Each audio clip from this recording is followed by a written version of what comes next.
Another week. Another headline. Another battle for your attention. Welcome to Dragoncast.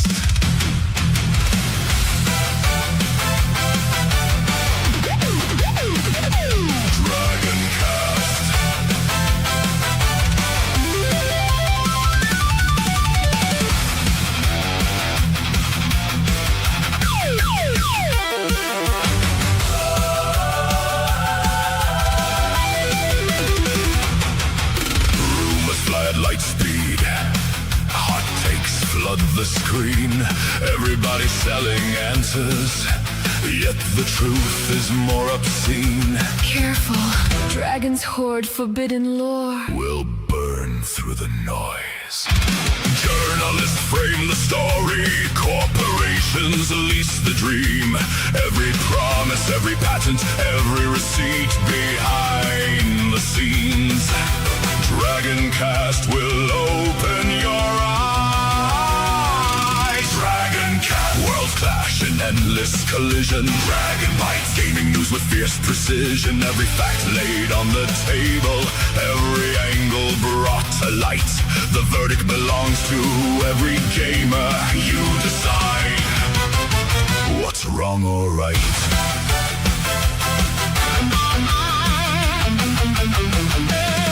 Still shreds through every headline. Never fooled by surface claims, he follows timelines. Reads the filings, finds the patterns hiding in plain sight. His words aren't polished. His patience ran out years ago. Because comfortable stories rarely survive the evidence. Harris knows tomorrow's masterpiece might only cost $20 today. While everyone's chasing blockbusters, he's already playing next year's classic. Hidden gems don't stay hidden long. Not around here. A developer earns your respect. We'll hand them the mic, let the story resonate, and hear the passion they create. The industry makes a mess. Pull up a chair. Let's investigate.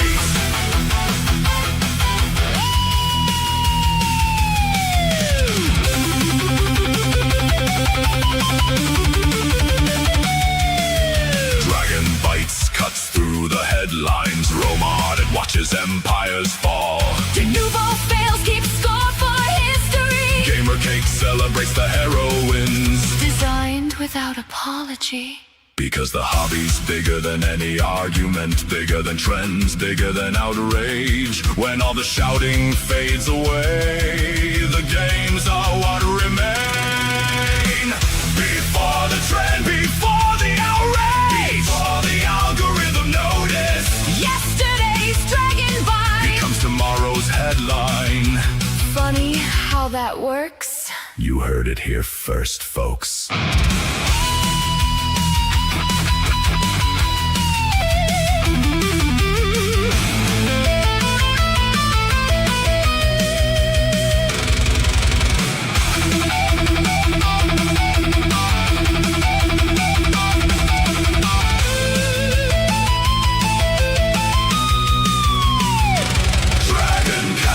Gamers come first. Not because we're told what to think, but because we refuse to stop asking why. Integrity forged in Dragoncast. Recommendations worth your time.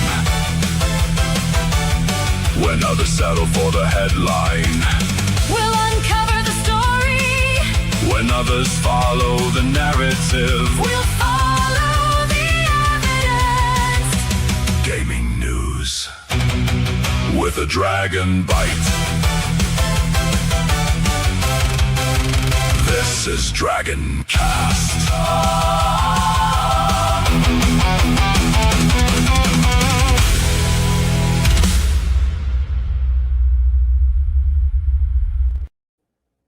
And we're live, everybody, and hello. Look who I got with me here. Look who's here. Hello. Now, I want to make sure I got your name right. It's Keith Kolod, right? Or Kolod. Kolod. Like a piece of coal that looks odd. Yes. And for everyone here, this is the creative director of Luminary. As y'all know, Luminary was one of the games I recommended earlier this year. And it's the my great pleasure to introduce him today. But before we do, Karis is running late. He has some IRL issues, and we, as usual, we go and introduce the chat.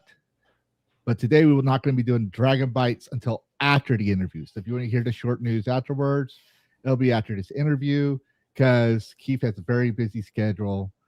So let's go ahead and say hello to everyone in the chat real quick. We have Lucent Beam. She's new here. That's 83 minutes early, less than 10 minutes. So she's definitely excited. She's always around. She follows me everywhere. She does.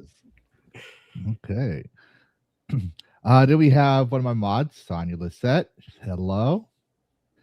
And we have Valkyria Winter and the traditional greeting. Hail all food of time and scout. Yes, actually, this intro is actually my draft. I just it's a little longer than I was expecting. I was jamming out to the music the entire time we were waiting. So yeah, it usually takes me about 4 minutes to get things set up in the back end when we go live, just to make sure everything's good. But we used to have like 4 people on the panel.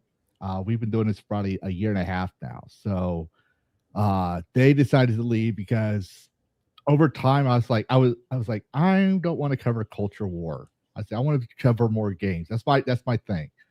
So, some of them, they were so good friends. They're just like, well, I want to cover more culture war. I was like, oh, that's good. See, so it's just me and Karis for now. But yeah, we've had like 3 or 4 different openings over this year alone, just for that reason. We have Alan Jones, and they're one of my mods.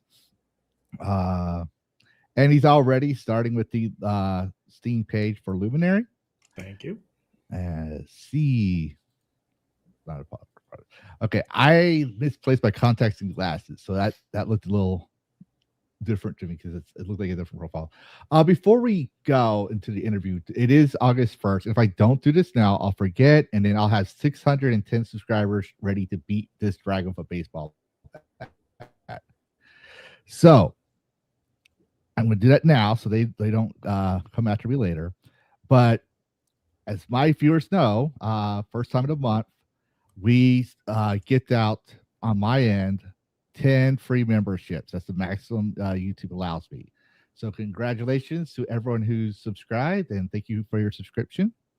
With 5 memberships each. So there we go. So Keith, Just so everyone knows in the background, you did not pay me for this interview. You're not giving me any insider access. I am basically just someone who found your game, loved it. Oh, by the way, I saw my recommendation was on your press kit page. It was. In fact, our story is that when you first played it, you didn't like it.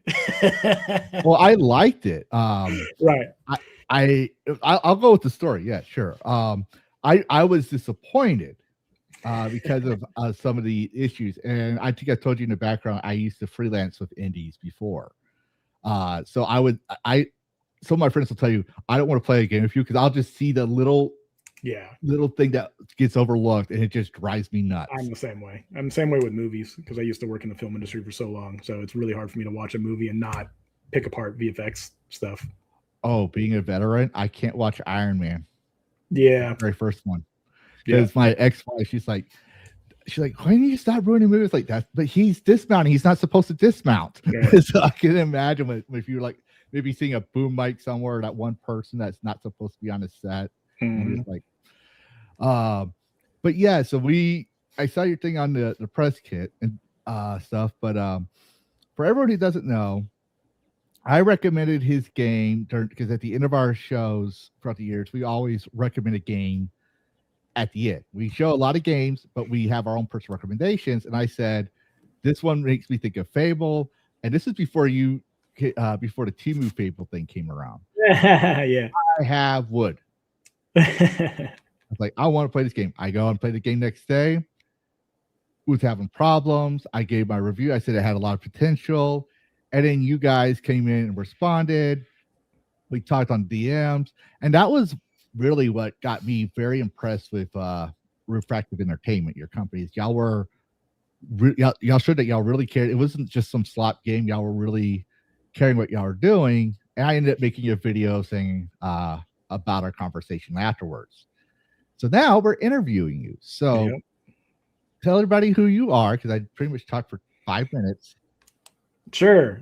I'm Keith. I was originally a film VFX artist in Hollywood. Worked on like 40 something blockbuster films. Did that for the first part of my career. After I got burnt out on that, I decided to go start my own company. Didn't really know what I was going to do specifically yet. Just knew that I had met enough people. It was going to be something in VFX or art, something related. So I started a service company, got clients through that. And then my clients started asking more and more for all the latest tech stuff that was coming out. So I started doing VR stuff for them. Then they started asking for interactive VR, which is game engine stuff. So I had to start getting into that. I had to bring back on a artist that used to work with me back in the film industry.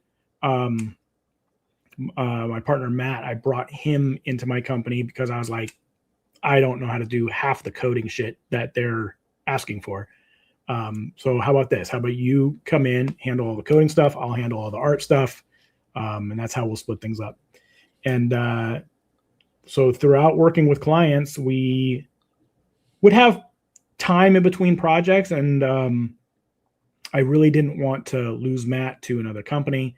So I just said, hey, what if I just continue to pay you anytime we have downtime in between projects, but let's work on our own project. And kind of fumbled around ideas, but then Luminary came to me when I was playing Zelda Breath of the Wild with my family. And Matt was literally behind me working on the computer. Like we were both working out of my garage. And I was playing and I was like passing the controller back and forth between me and my wife and my son. And I was like, this is super fun. My wife's super into Zelda. My son's 7. Like we're having a good time playing together, but it's a single player game. So I was like, let me go find where's the game like this for the three of us to go play together. And I searched high and low for it and couldn't find one. So I was like, okay, well, Matt, how about this is the project? This is what we work on in between our client stuff. So in between client projects for about the first 4 years, we kind of learned how to make Luminary because there's a bunch of stuff we're doing in there that isn't really common in a lot of games. And obviously there just being 2 of us, there was a lot to learn when it comes to multiplayer stuff and just inventory systems and save systems and all kinds of things that can go wrong when you're jumping in and out of each other's games and going solo mode and co-op mode and all over the place. Took us forever to get all that right. But in the last year and a half, we rebuilt Luminary a year and a half ago and have been working on it full time since then.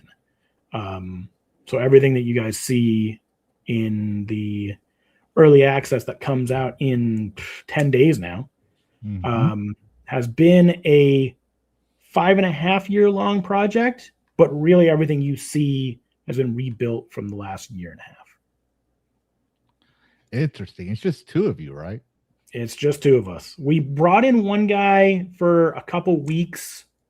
Was it the guy for Mistwalker? Yes. Yeah, Ethan. So we hadn't had anybody for 5 years. And then I had saw stuff that he was posting, and I was like, it would be really great if I could hire you on for like just a couple weeks to come help me handle some of this stuff because I'm having issues with this, I'm having issues with that.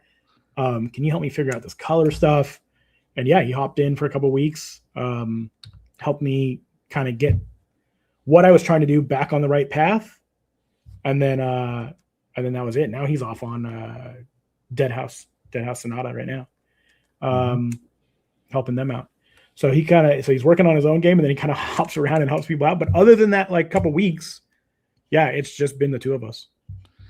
Yeah, I've been trying to get Ethan on for an interview a couple of times because we covered his game, we covered yours. He's a good dude. Yeah, he's a cool dude. I think we covered Dead House Sonata, but we called Riftwalker. We jokingly called it Mandalorian the game. Yeah, for sure. I mean, it's definitely what it is. But yeah, what? So you told us the origin of what made you create the game Luminary, but what is Luminary? Why did you call it Luminary?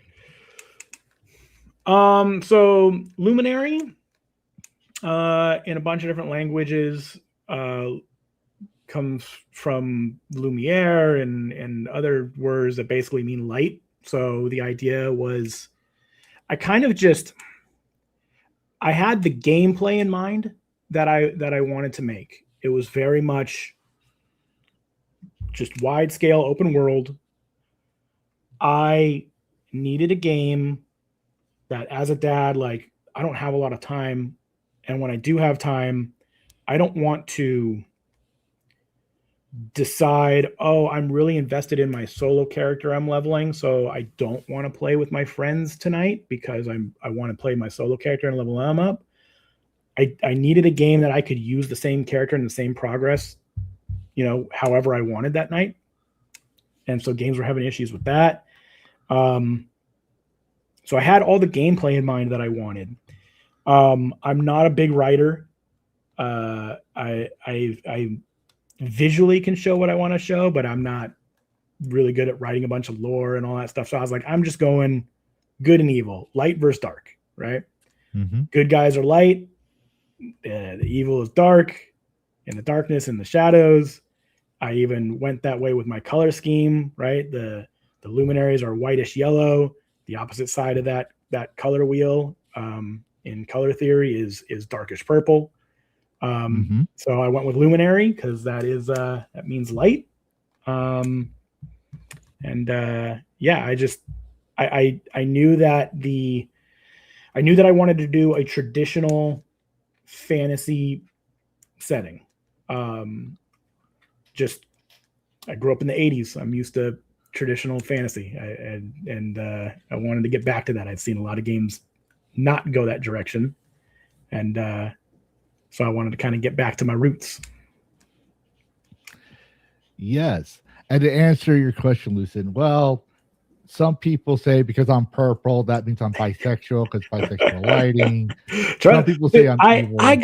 I got the most ridiculous thread post on Steam today. Oh, really? Some guy super angry that I used purple in my game. And I was like, guys, we've been over this a bajillion times. This is common color theory. Yeah. If my good guys are yellow and white, the opposite is purple. Like, they're like, oh, well, you knew what purple meant when you were getting into it. I was like, my Steam page has been up for 6 years. Like that is long before this whole purple debate even came to be. So, yeah, and purple. When I like my logo, you probably saw it in a video with the similar to my profile picture. I used to be able to draw before I got injured in the military, and that was my artistic side. I just do a commission on the side. I didn't care. I wouldn't judge you. I didn't care. I just wanted to draw something. You're going to pay me a couple of dollars for it, sure. But I couldn't draw anymore, so I needed a logo for my freelance business. And I told my friend, I was like, all I want is dragons. I was like, I'm obsessed with dragons. And my studio is called Psycho Dragon Gaming, which I'm also making my own one. But that Twitter page got banned off of X before Elon bought it, and it hasn't been reinstated yet. I don't know why. I really don't. My original account as well got Levitra84 got removed because it thought I was a bot because I kept pinging all my supporters. A lot of my fans have gotten bot hit. Like, yeah, they'll come back weeks later and be like, sorry, I lost my account. I had to go through all this stuff in order to prove them I wasn't a bot. I tried that, and they say, we sent you an email. I was like, you didn't send me jack shit. I was like, luckily I had this totally not Levitra account in case I said something wrong, because like I said, I used to cover the culture war. Right. And like I said, it wasn't me, because it was too much politics, and I'm just a facts guy. If the facts say everyone wants to go woke, I'll admit that everyone wants to go woke. Numbers weren't saying that, right? But then when everyone started saying, oh, well, we need to get rid of this and this thing, I was like, games are art. I don't care. But back to my story, she chose the colors, and she said that with color theory, psycho or craziness, mental illness, also has purple in it. So she chose to color my dragon, and then when I got this VTuber model, I said, just use this model. So that's what she used. The other person used on that one. But that's the reason why I have purple. But no, I guess you could say some people, because there's some people you've probably talked to that mention your game that are on both sides of the political aisle that think I'm a rival to them or an enemy. And I'm like, honestly, I don't give you the time of day. I'm a dad, like you. I'm a dad. I got too much on my plate. Yeah. I'm focused on game. Well, and that was my thing too. Is people have tried to get me into the culture war. Obviously, I have my own opinions on things, but my job on X is to sell my game. It's not to get into fights with anybody. So people would try to drag me into them, and I'm just like, guys, I got people from both sides of the aisle all over the place that want to play Luminary and buy it. So you're basically a white Michael Jordan. Republicans buy shoes too. Yeah, exactly. Yeah, Republicans buy shoes too, right? Yeah, I remember that quote. Yeah, exactly. It's just I can talk with my family and my friends about how I feel about certain things personally, but publicly, my job is to sell games. My job's to sell what I'm making, to sell myself. Like, you know enough about me so that you know who you're supporting. But yeah, aside from that, like, I'll leave the culture war to other people. Yeah, no, I'm the same way, because I'm like, people try to make politics. They try to, like, there are people that look for mountains or molehills. So I started realizing myself, like, we're starting to be trained. Yeah. Just like where we argue about the woke, where everything has to be woke. If there's just this color here, it's woke. If this color here, it's this. Or if there's this thing here. So, and I totally get the people on, like, I have become friendly with a lot of people on X, and we talk in DMs, and there's a lot of people that definitely just put a post out there because they know it's going to get rage baited. They know it's going to get them followers. Like, they're just doing it to troll. They're just doing it to have fun. Yeah. And I totally get it. Yeah, I mean, I see the tactics. I don't have a problem with any of them. I watch everybody fight on X. It's fine. Like, I get what it's driving content. Like, I get it. Yeah. So let's get into it. Yeah, it is a fascinating topic to look at offhand, but we're here for you, and that's on me. I'll admit that. We segued a little. It happens. But let's talk about the purple. Who is the? I don't think your description actually tells us, but is there an actual antagonist? So, okay. The lore is kind of traditional, that the inhabitants of this world discovered a magic source deep within the earth and realized it was powerful, started using it for things, and the more and more it was used, the more and more it corrupted things. Some people leaned into that, and it started to warp them, and kind of the world's way to fight back was that it invented the Luminaries. The Luminaries have the power to fight that corruption, but also by using a form of that magic as well, which means that over time they will also be corrupt. And so a Luminary has to choose, and this is actually part of our gameplay mechanics as well, or it will be. It will be some point after early access launch. But when you hit level 80, or in our lore, when you hit 80 years old, it's the end of your time as a Luminary. When you become a Luminary, you're gifted this light, and it keeps you immortal. It keeps you gathering abilities and getting super strong, and you're supposed to use it to fight against evil and to push it back and to kind of try to right the wrongs in the world. But there are Luminaries that love that power and decide not to give it up and decide to keep their immortality, and they become more and more corrupt, and their color starts to change. So there are. So you're saying we're going to see some of the old school Fable mechanics for alignment? So what's going to happen is so there's these ex-Luminaries, the Ebonarchs, which is a play on ebony, or for black or darkness. these are the luminaries who did not give up their power. You will find them in the world, and they're corrupt. They're like they're the big mini bosses, and then there'll be a big boss at the end. But yes, they are versions of you that didn't give up their luminary light to another vessel. And that will happen to you if you get to this mechanic. Isn't there day one on early access, but it will be in there. People will know how powerful you are if you have continued the level past 80. If you get to level 80 and keep going 90, 100, and just keep going 200, 300, if you keep going, you will become more powerful, but you won't be able to fight the cosmetic corruption that's happening to your character. People will see you start to develop some color schemes and some other things that will show off that you have not chosen to forego your luminary status to another vessel. And the way you can do that, kind of like how Call of Duty Prestige works, where like you get to super high level and you prestige back to level 1.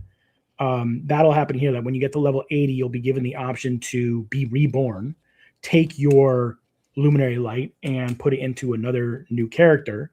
But with that, you'll start with special abilities that you get for doing that and other cosmetic things that you get for doing that. So people will also know when you're playing with them whether or not you have chosen to reborn your character once or twice. Fascinating. Yeah. I just, a lot of things, I mean, it's no secret. Like, I'm a big fan of Fable. I'm a big fan of Skyrim. I'm a big fan of, Zelda Breath of the Wild. I'm a big fan of Elden Ring. I kind of just shoved all the stuff that I wanted together in one game. And that's what game designers usually do. They take the best elements. And people will be like, oh, this game is like, I don't know, Fable. This game is like Skyrim. I'm like, thank you.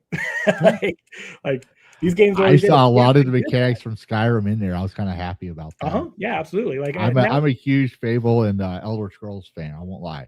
Yeah. As well as Legend of Zelda. I like the classic Legend of Zelda because I'm left-handed. I tried Breath of the Wild. I tried Tears of the Kingdom. The last one felt too much like Fortnite for me. I was like, yeah. There's too much in that one. It got to be too much for me as well. And that was the same kind of thing as like, I'm no longer in a place in my life where I can put a game down and come back a month later and relearn it. Like I did that with Kingdom Come Deliverance 2. I put it down for a month. And then when I came back, I was like, oh my God, I got to go back through every single one of these tutorials if I want to remember how to play this game. I needed to make a game that was much more simple than that. Yep. And we're going to start with some questions then right now. So we have one from Lucent Beam, your stalker. Is this why the Golem is regular tier 1, but has perp marks on tier 2? Yeah. So as you progress in tiers, things in the world will start to become more and more corrupt, more and more powerful, and you will see that visually displayed. The goblins all have glowing purple eyes. The golems have all those purple cracks all over them. We're also going to be doing things to the world eventually as well. We're going to be adding like purple cracked valleys and stuff like that. Like, you'll visually be able to see as you go up in tier, as things get more difficult, you'll visually be able to see that they're getting more difficult. And it's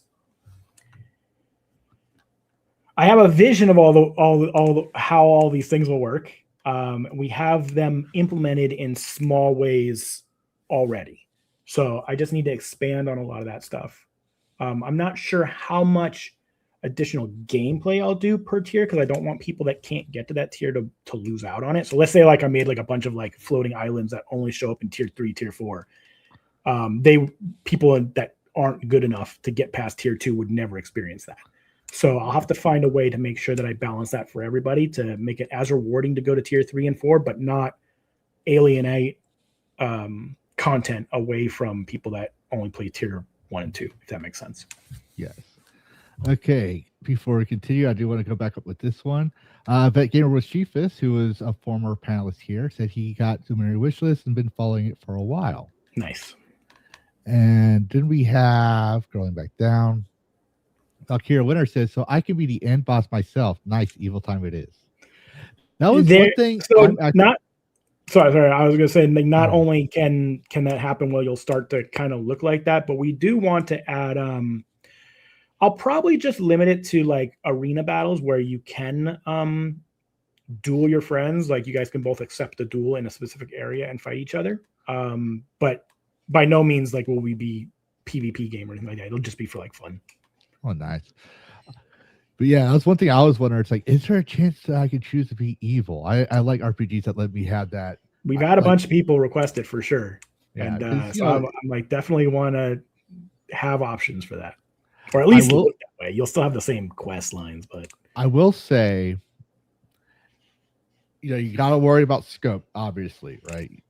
But I will say, if you could, for the evil characters at least, because you got the risk versus rewards down in Pact. I'm going to say that right now.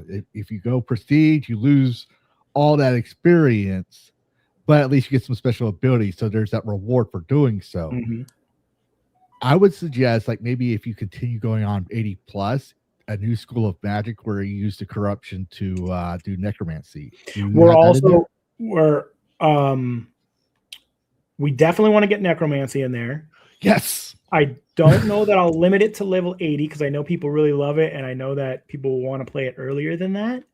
But I like the idea of like finding a way to allow you to head down the path of evil before you get to level 80, and then not allow you to do certain things. So like, we're thinking like the trees, after you turn them to yellow, they're probably going to be slowly healing you in the future, but if you're evil, that won't happen for you. So you'll have the trade-off of things that help out luminaries are not going to help you or not going to buff you in the future, but then vice versa. Maybe you're playing a game where you're like, I'm not going to turn these trees and I'm going to leave them all purple. And then like that might be what heals you if you've gone down the evil path. So we're definitely going to keep adding more and more things that make the gameplay a little different per side. Yes. And we got another one here for Lucid Beam. I think she's referring to when you were talking about level 80 and stuff. She goes, is this already included in early access? Future.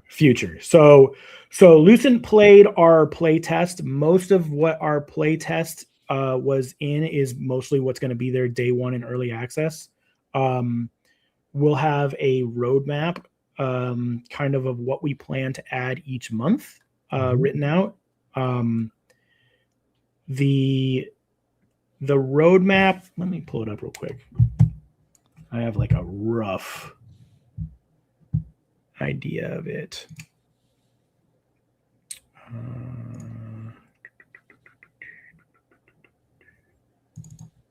There we go. Yeah, so day one will be mostly what was in the playtest, with some additional gameplay elements. Things that weren't in the playtest were when you destroy the crystals, that will unlock these domes that are covering the ebonarchs that you have to kill in order to kind of beat the level. For now, because we don't have a main boss yet, we just have the mini bosses. But month one, we'll just be focusing on like bugs and quality of life type things, because we're going to learn a lot when we launch this thing of what is broken and whatnot. We've been doing a lot of play tests though, and things are running pretty smooth for most people. So we should be good. And I'm going to be adding test that out. Yeah. There are definitely people that are like, oh, I will find a way to break everything. And they do, but then we decide whether or not it's worth fixing right now. Like some people find some bugs and it's like 99.9% of people are never going to find that bug. But yeah, so we'll be working on bugs and quality of life for the first month. Plus we'll be adding in the rune system. Runes are going to be when you have a sword and you unlock it to level 2 and you get a rune slot. If you put in a fire rune, now when you go to use that, it's not only going to do fire damage, but it's going to look like it does fire damage. So there'll be like, flames coming off it, or vice versa. If you put like a ice rune in there and whatnot, it'll look the same way. So you'll be able to kind of design the way your combat looks to your friends based on the runes that you put in there and the additional damage that you get. Then month 2 will be magic staves and wands.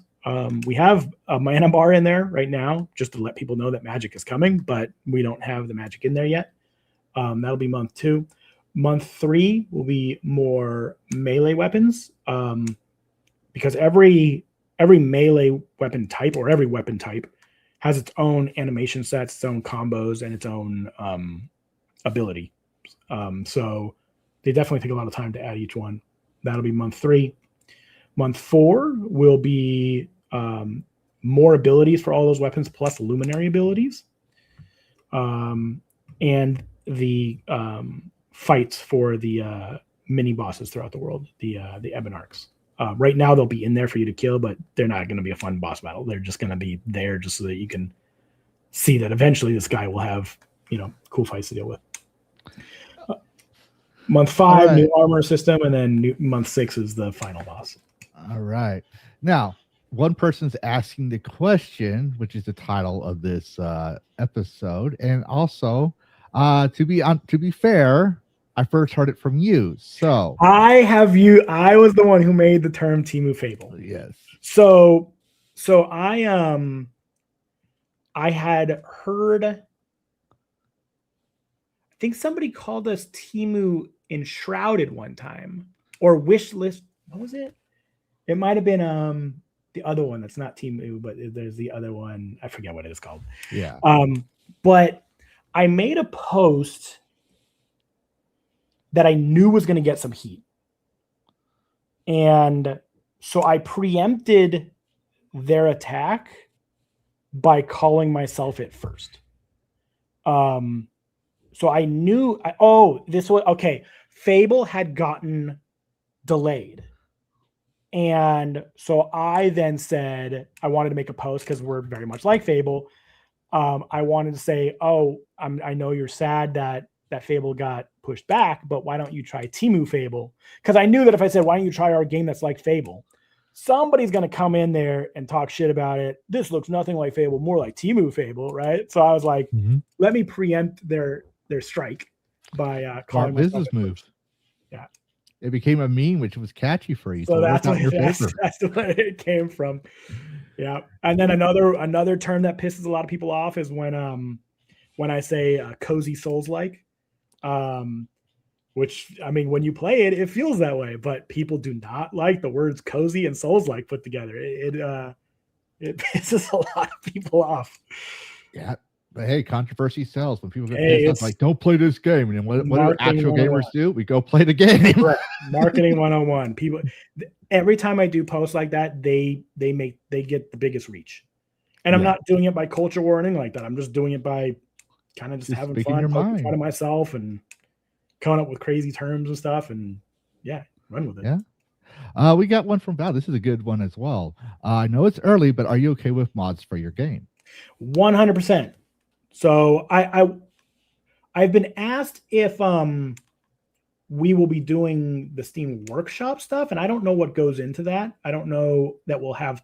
I mean, we certainly won't have time by the beginning of early access, but I'm open to listening to the modding community on what they need it put in the game to make it more easy for them, assuming it doesn't take a lot of time on our end. But aside from that, if you guys already know how to break it apart and build your own stuff and put all your stuff in there, go for it.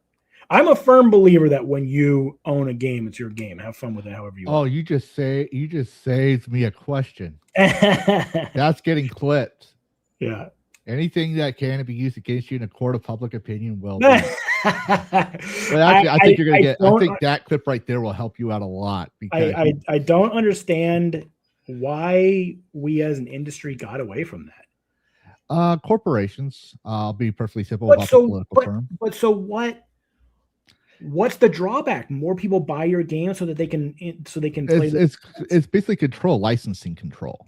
If they don't longer have the licensing, this and that. Also, if they don't get in trouble for it. Like if it's a modding community that puts Shrek in their game. Well, let's put this way. I have a video I made about the Sony incident, right? And I call it the Sony's 20-year plan. And it's because, like my song says, I go look at receipts. I go look into things. I'm not satisfied with just a surface level answer. I need to know the proof. And I found out, even though Sony gave Microsoft shade in E3 2013, they were planning the same thing. since 2010. They wanted to get rid of the aftermarket because when you, let's say, and here's a question. I'm going to put this up here for you before I continue. If you could, would you have your game as a physical copy? Sure. Okay. All right. But as an indie game, it's definitely super hard to do. I don't even know how you would even get into retail stores. It's hard. Karras is looking into it because he's making a company called Dead Bridge Media. I know there's a few people looking into it now that there's a big push for it. I'll be honest with everybody. I've been a PC gamer for the last 15 years. I haven't bought a disc in forever. So I have discs that I can't use, but I still have them just because I moved so many times. So there was a point. There was a point where I was moving all over the country. I think I moved every year or two. I ended up with nothing. I ended up with no. I don't. I think we have some Switch cards, but other than that, I don't think I own a physical game anymore. It's sad. All my consoles are gone. Yeah. It was just I had to make a decision when I was moving around because I was living out of nothing. So I just dragged my computer around. I was like, well, this has everything I need. And I haven't. That was my life in the military. I totally feel you. I lost a lot. My mom and dad still have my old Star Wars VHSs before the Disney and special edition thing. It's the one with the Leonard Maltin and George Lucas interview. Nice. So I was like, don't sell that. That is the last perfect Star Wars copy. Don't sell none of my physical games or my game. Like they have my Game Boy games from back during the brick days, all the way to the GBA at least. I think when I go back to my dad's house to visit, like when I see his DVD wall and stuff like that, I'm like, yeah, this is awesome to see like all these things up here. But yeah, in my own house, I don't have anything physical. Yeah. I certainly support the movement. I certainly support everybody having it, but me personally, I just haven't had it in so long. Yeah. Yeah. But anyways, like I said, with the going back, because we kind of tracked off a little bit, Sony has been trying to get rid of physical since 2010. They even teamed up with EA. I forget the name of it, the programs they had, but they've been trying to get rid of the aftermarket. Because if let's say I bought Luminary, the physical copy, and I sold it to, let's say, Valkyrie Winter over here, right? You nor the studio get a penny from that. But if the store keeps it digital, right, then I can't sell you a digital copy, which means you have to buy the same copy for the same retail price plus inflation since it came out. So yeah, it's the same. It's the same thing with why banks and the government's trying to get rid of cash, right? Because $10 handed out between 10 different people stays $10, but a transaction that happens over the digital cloud, pennies kind of go missing here and there. Yeah, so I totally get it. And if you were a giant corporation and your job is to shareholders, once you realized that you could sell a digital copy of a game for the exact same price as a physical one, and everybody would continue to buy them at the exact same price, because when digital first became a thing, I was like, oh, cool, so it'll be at least like $10 cheaper, right? Because it's digital. It's not there's nothing for them to print. There's nothing for them to put in stores. There's nothing for them to, there's no boxes, no anything. It's got to be cheaper. And then it wasn't, and everybody kept buying them, and I was like, okay, well, now that is just the norm. So if that's the norm, then every corporation has zero desire to do physical anymore because they get the same monetary value for selling a digital. You'd be surprised when I did my research. You'd be surprised. Like, for example, before the announcement, Sony's disc company was printing 80,000 discs a day, and half of them were PlayStation discs. And usually it was their back titles because no one was buying their newer titles.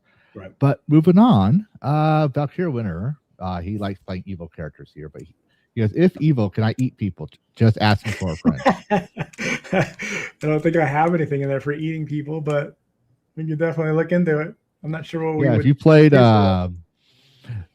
there's two games that I think he's talking about. One is definitely I know he's talking about. It's Conan Exiles. Okay. When you can kill and harvest people and feed them to your thralls. Okay. So that's basically turning them into cannibals. Right. And then another one that comes to mind is a game as a 2D game I like playing called Gravekeeper. And so you take the bodies, you do the autopsy, and you get meat. Well, you can sell that meat to the villagers. So you're selling the villagers their own dead back to you. Right. And I saw that, and like some people might say, "Oh, there's this like donkey that's communist or whatever," right? But it's supposed to be a mean joke, right? It's like he's from a left-wing stable. It's a joke. But if you skip that, the whole game is like has a full-on dark humor, and I just love. Okay. Yep. Thank you again. Hey, I got something to think. And yes, we're live on the X's as well. And we got Data's Prime saying looking for magic. Just want to make sure we don't skip a lot, and that's why I held back on it. A lot.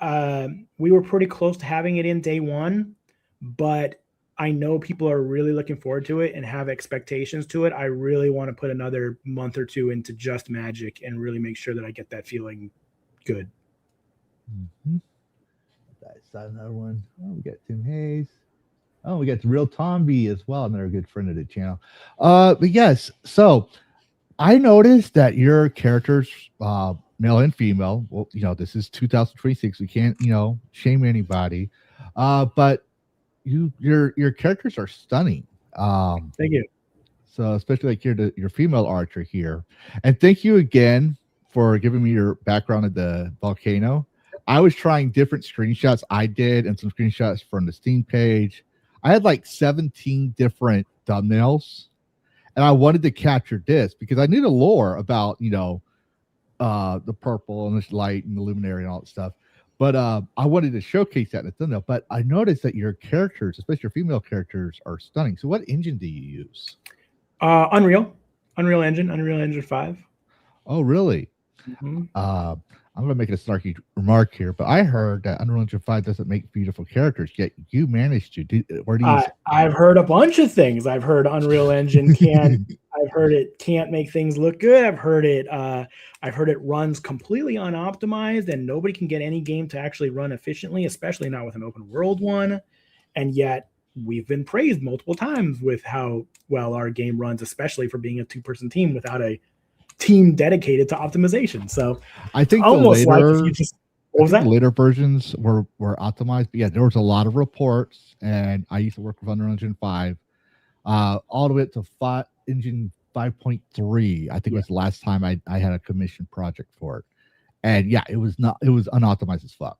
Oh yeah, but it comes down to the developer. Like, you can choose what tools you use and which ones you don't, and I think the issue was that so many people were like told.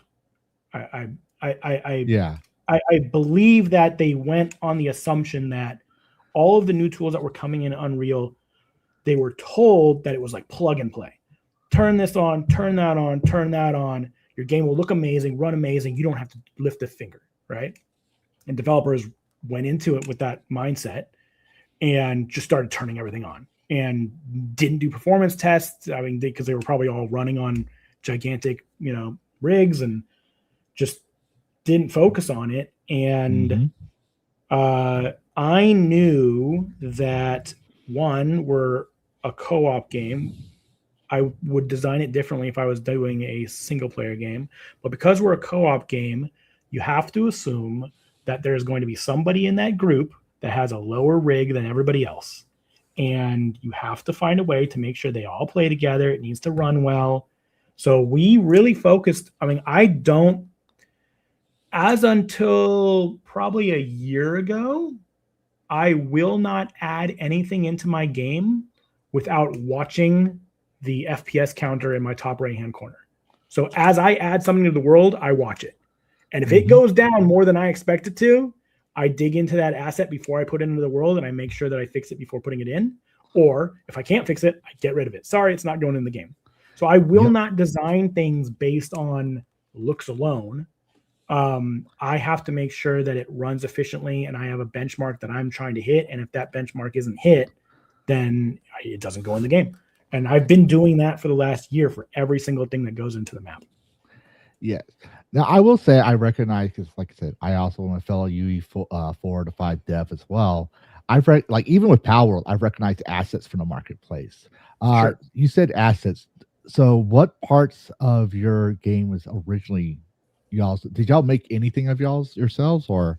Oh yeah. I'm not trying to 90% of it. Yeah. I mean, so all the characters I made, All of the enemies, all the goblins I made. The whole landscape is made. Every like the rocks are made. They're originally a mesh, but then I redid all the textures on them. So it's like everything that's in there has either been made from scratch or adjusted. So like I'll buy like a kit bash of like some castle walls, but then I'll change the textures on them and whatnot, right? So yeah, and then the code is 95% handwritten. Handwritten. You didn't use blueprints. Well, so no, we use blueprints, but then the majority of it has been moved over into C++. But what I mean is like you'll go on Fab and you'll be like, here's this coding plugin for inventory or something, right?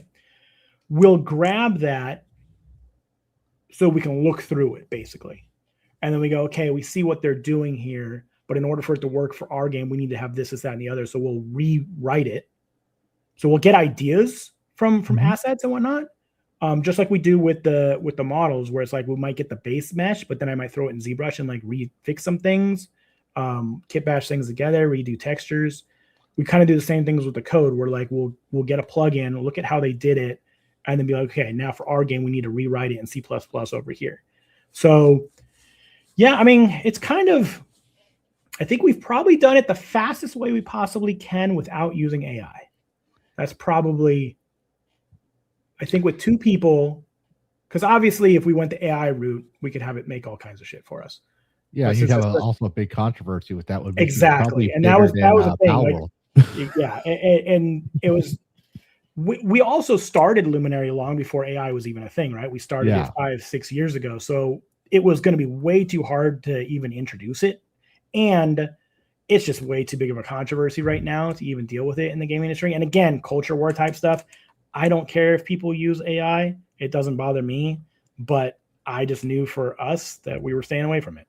So, I mean, at least at this day and age, at least for Luminary, it's also not that great. It also messes up all the time too. Oh yeah, yeah. I feel people say like, "Oh, you should use AI code." I'm like, I'm a game designer. I've tried the AI you're gonna have to redo it yourself anyway. So if you're, it's like if you had a junior artist, right? And you were like, okay, junior artist, go do this thing. Every time they bring something back, you still have to like refix it. So it's like, if you had just had the time to do it yourself, and we've been working on it so long that we've had the time to do it ourselves, and we've gotten pretty far. So, yeah, yep. I think it's great for like simple, like music. Like for example, my theme song was AI. I wrote my own lyrics, but I don't have the lovely voice for that. I smoke too much. Yeah. I use it for I don't Google search anything anymore. Like I use AI for my Google searches, right? So I'm like, yeah, I don't know. But be careful with that, because they go with what's the most common popular thing, and then you'll find it says it's not true, and you have to correct yourself on that one. And they're like, Grok "Oh, you're right." Usually doesn't though. Grok seems to be pretty nuts. Grok, I've actually caught Grok on a couple of things as well. Have you? Yeah, but probably no worse than what Google search was going to give you. You know what I mean? Yeah, no, it's Google fair. search is even ChatGPT, Grok's probably the more. Well, there's DaVinci, which is totally unfiltered. I don't recommend using that at all. But yeah, Grok is retarded too. But yeah, they all have their benefits. Like when I use Grammarly since high school. I'm not high school, college. And we got my partner in. Hello, Karis. But I'll use it to get the baseline of everything I want to have. Like, I want to talk about this. I need everything you know on this. It'll give me everything I want. I ignore most of the words unless I see something that piques my interest. And I go to the source and I read the source. Sure. Like Google. It's just like a very filtered version of Google. I like using it.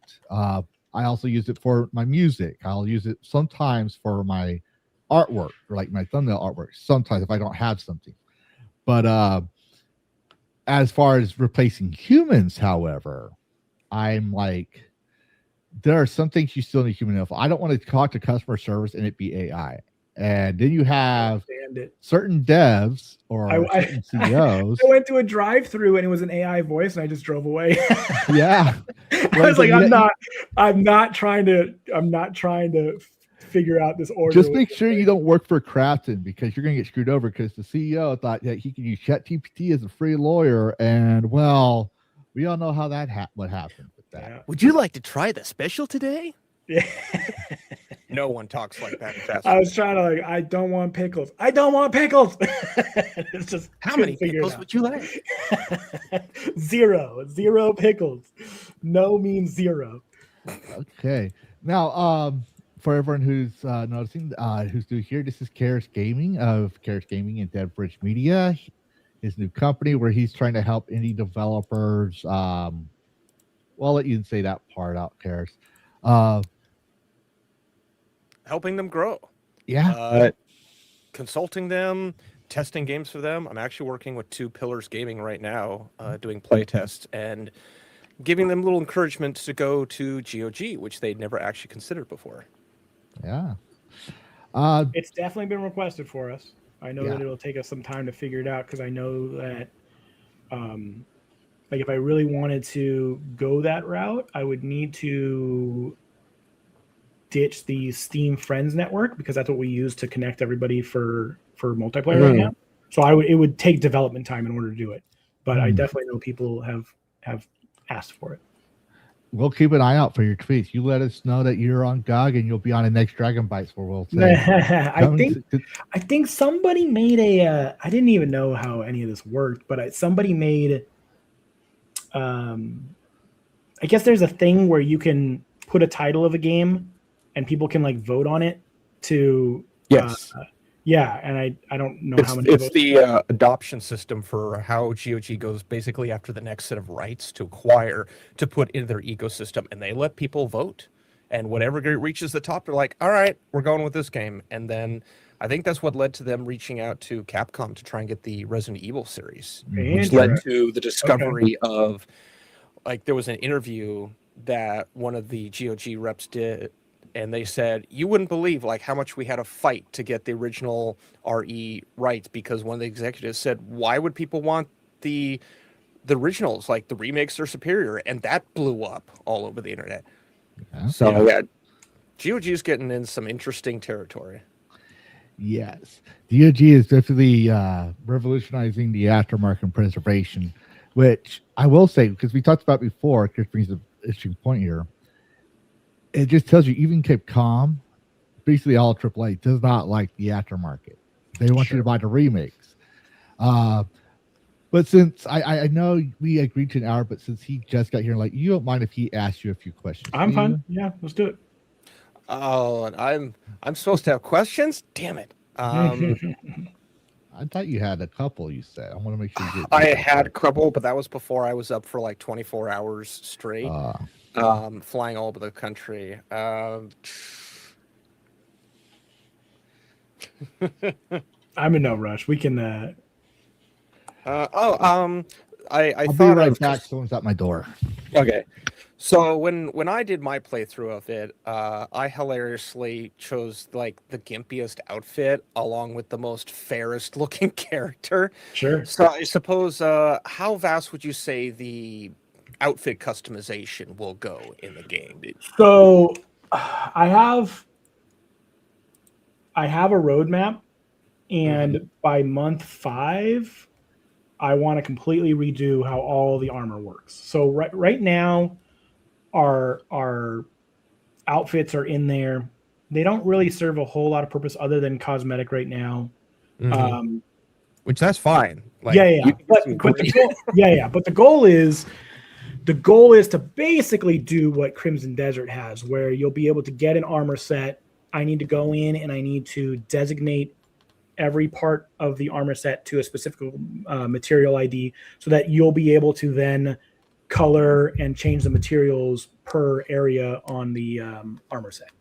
That way people can really customize them to look exactly how they want. And then you always get people making all kind. I mean, you see when Crimson Desert, people like this is the Buzz Lightyear one, and this is whatever, you know, like they're always like it's surprising how close you can get to certain like characters just by changing like color schemes. But so that's what we want is we want a I guess that would be pretty robust but yeah, I guess that's a pretty robust armor system, but it's going to take a few months to get to it. But that's the goal. That's the goal for sure. So it will get pretty in depth. Will there be like I know this, and I'm going back to my WoW days where you had essentially if you tick all the boxes of getting the entire set, you got like massive boost of a particular attribute. Is that something you want to work in? We're still deciding if we want to split apart the armor sets, because as of right now, when you get an armor set, it's the full armor set, right? And we're deciding, I guess, all the stuff that goes together so that we get a specific armor set. If we break them up, I don't think that that's impossible. I just have to figure out exactly how to do it. Okay. But because obviously it would give you a lot more stuff to find in the world, right? Because now you're taking an armor set and you're breaking up into 5 different things. So now it's 5 different locations you can find stuff, right? So it's good for content. It's good for adding content to the game. But I also want to continue to lean on the side of how we're like an RPG, an ARPG light, where it's like there's really complex ARPGs out there, but this is really made for like family and friends to get together, not have to think too hard. It's like, boom, I got the cool armor set. I don't have to go around the world to find all the individual pieces. Nice. So we'll see. I have definitely still like deciding whether or not I want to modularize the armor sets. So might have. Cool.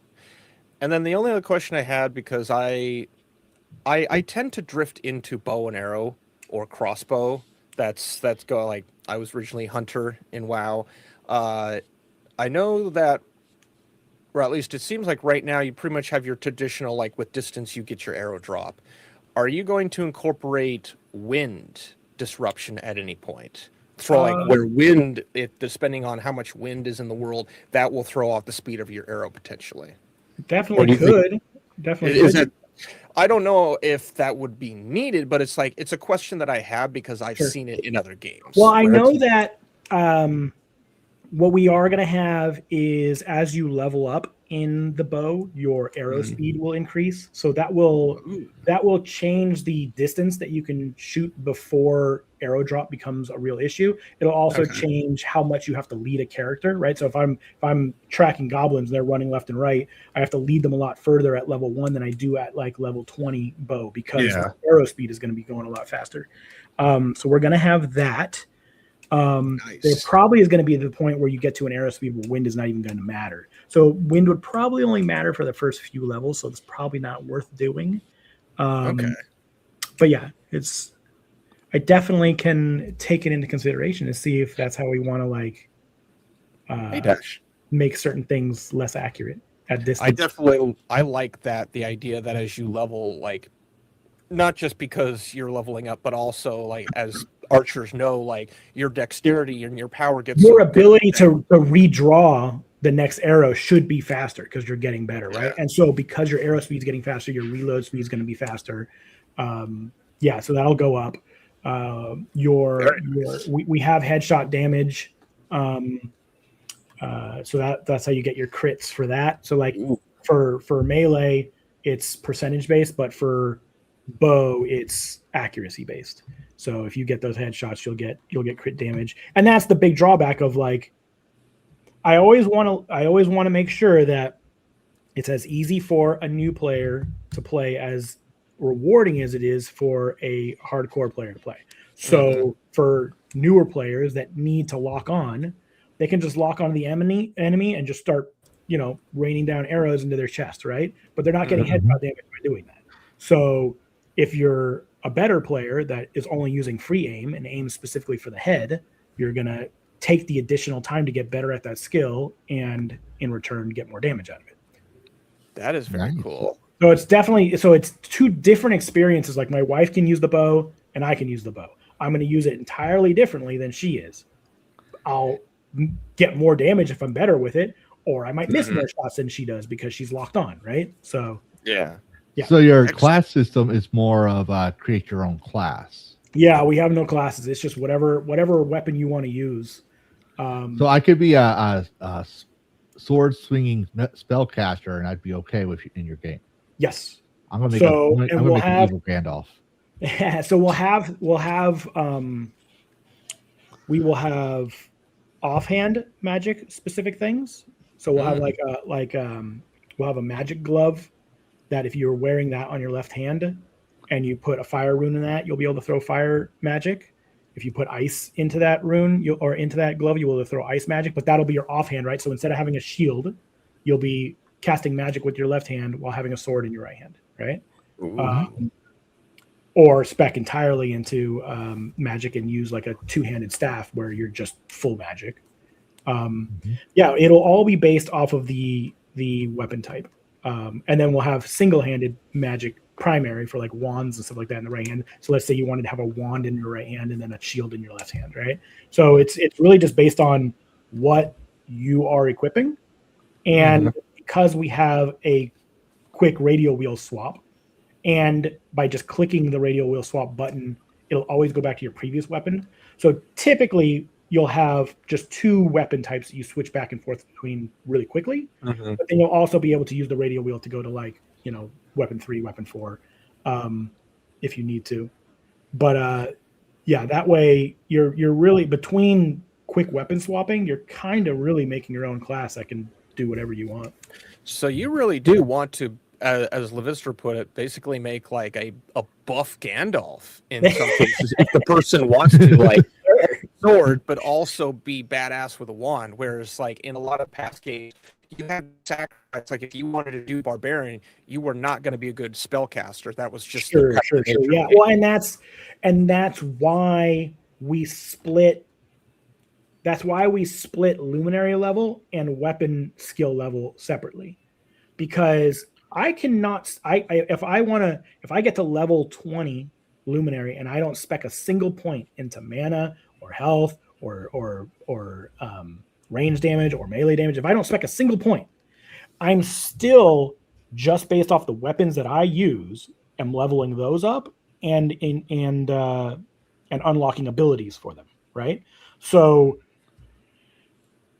then you fine tune it with your luminary stats, right? So if I'm using bow and sword the same amount and they both level up to 10, but I personally feel like I use the sword more, or I want that to do a little more damage because I feel like when I switch from my bow to my sword, now they're up close and personal, I want to be able to do more damage quickly. I can then put more spec points into melee percentage damage. But I still have those abilities leveled up separately just based on my normal gameplay. So it sounds like you're doing the jobs. Like I just started playing Final Fantasy Tactics again, and I've really been enjoying that. And that's one of the things I noticed is like you have your level, but then you have also your job. Yeah. And they level up independently. Yeah, so like the job would be weapon skills, right? So it's like it's just based on whatever it is you're using is what you're leveling up. And we level up everything. Like if you use health potions, you're leveling up health potions. They will heal you more the more you get your level potions up. So like when you hit level 3, level 4 in health potions, it goes up instead of doing 30 HP of health, it does 35, it does 40 HP of health. Instead of you buying a bunch of different levels of potions, like we may have to have like a high potion later, but for now the idea is that you level it up. And we even do that with our resistances. So like let's say you get poisoned a bunch, your resistance to poison will just go up over time because you have grown an immunity to poison just due from getting poisoned all the time. So if you are one of those people that are like, well, I'm going to level poison today and just stand around in a poison bog all day. I just thought of the scene from Princess Bride where Wesley basically just like slowly built up immunity. Yeah.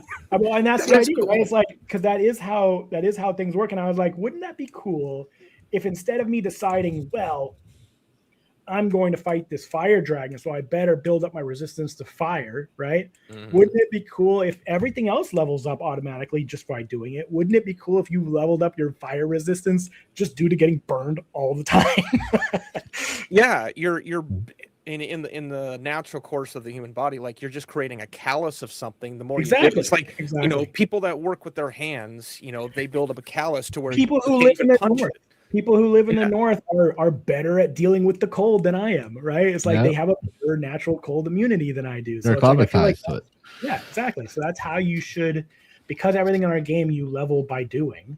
I then love that. Yeah, it's- I made a similar progression skill system like that for one of my own games in the back end that I'm still making, but not as often because time.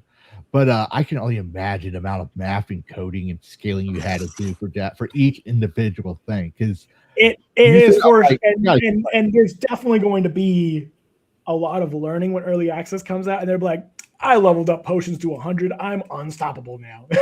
So Yep. there's definitely we have some play testers that have gotten their bow to like level, I don't know, 50 or something like that, and they're just one-shotting golems from across the map. So it's like, but I also don't want to take fun away, right? So it's like if somebody wants to spend pull an 30 arrowhead. hours, leveling up just their bow, Yeah. then fine. Yeah. It should be a superhero with the bow. I do want to point out a couple of things. First off, we originally scheduled you, and you had around the time you had your play test, and you had to reschedule that one.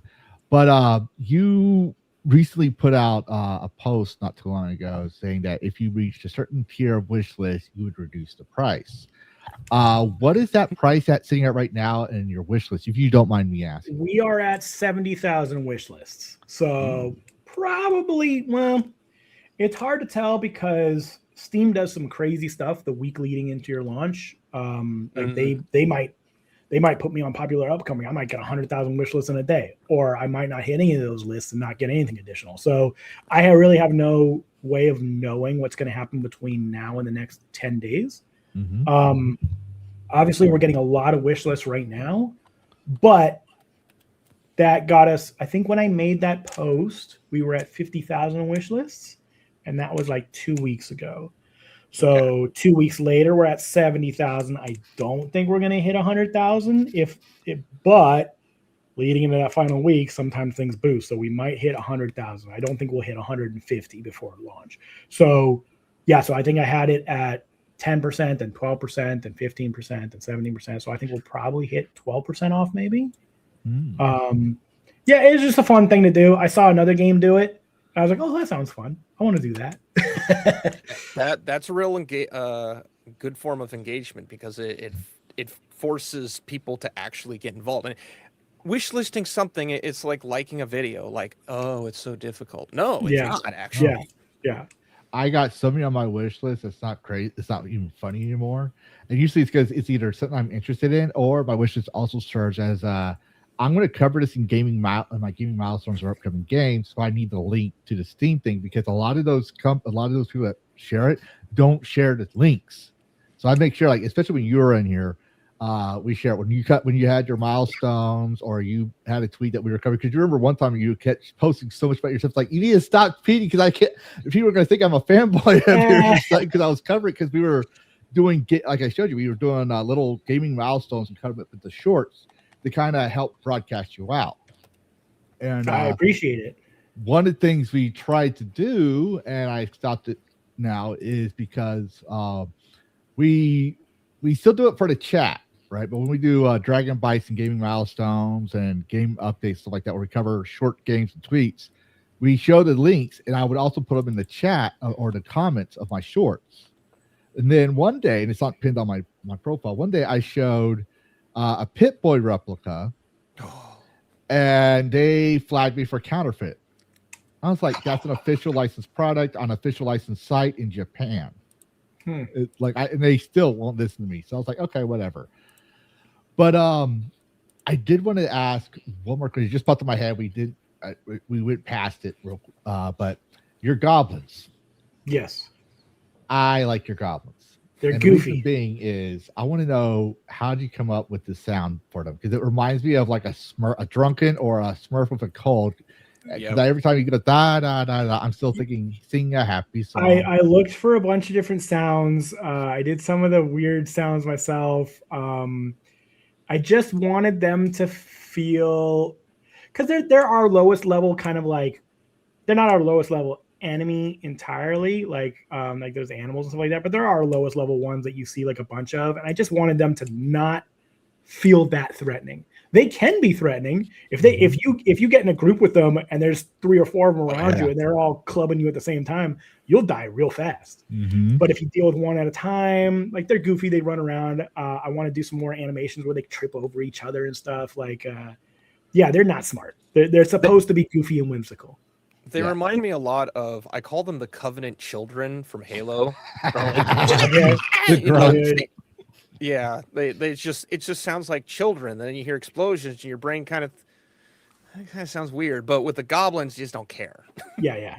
It's like, we'll have smarter enemies in there that are more leader types and whatnot, but the goblins should basically kind of feel like they're not smart.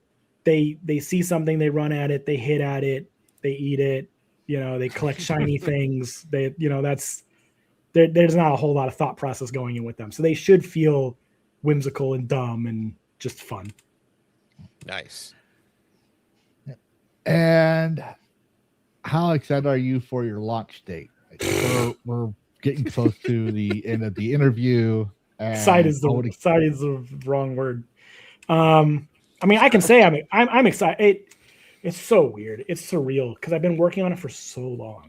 I've been working on it for over 5 years to have something. Like, we had the demo go out. That was a big deal because that was kind of the first time the public had a chance to play something that I had been working on at that time for 4 years, right?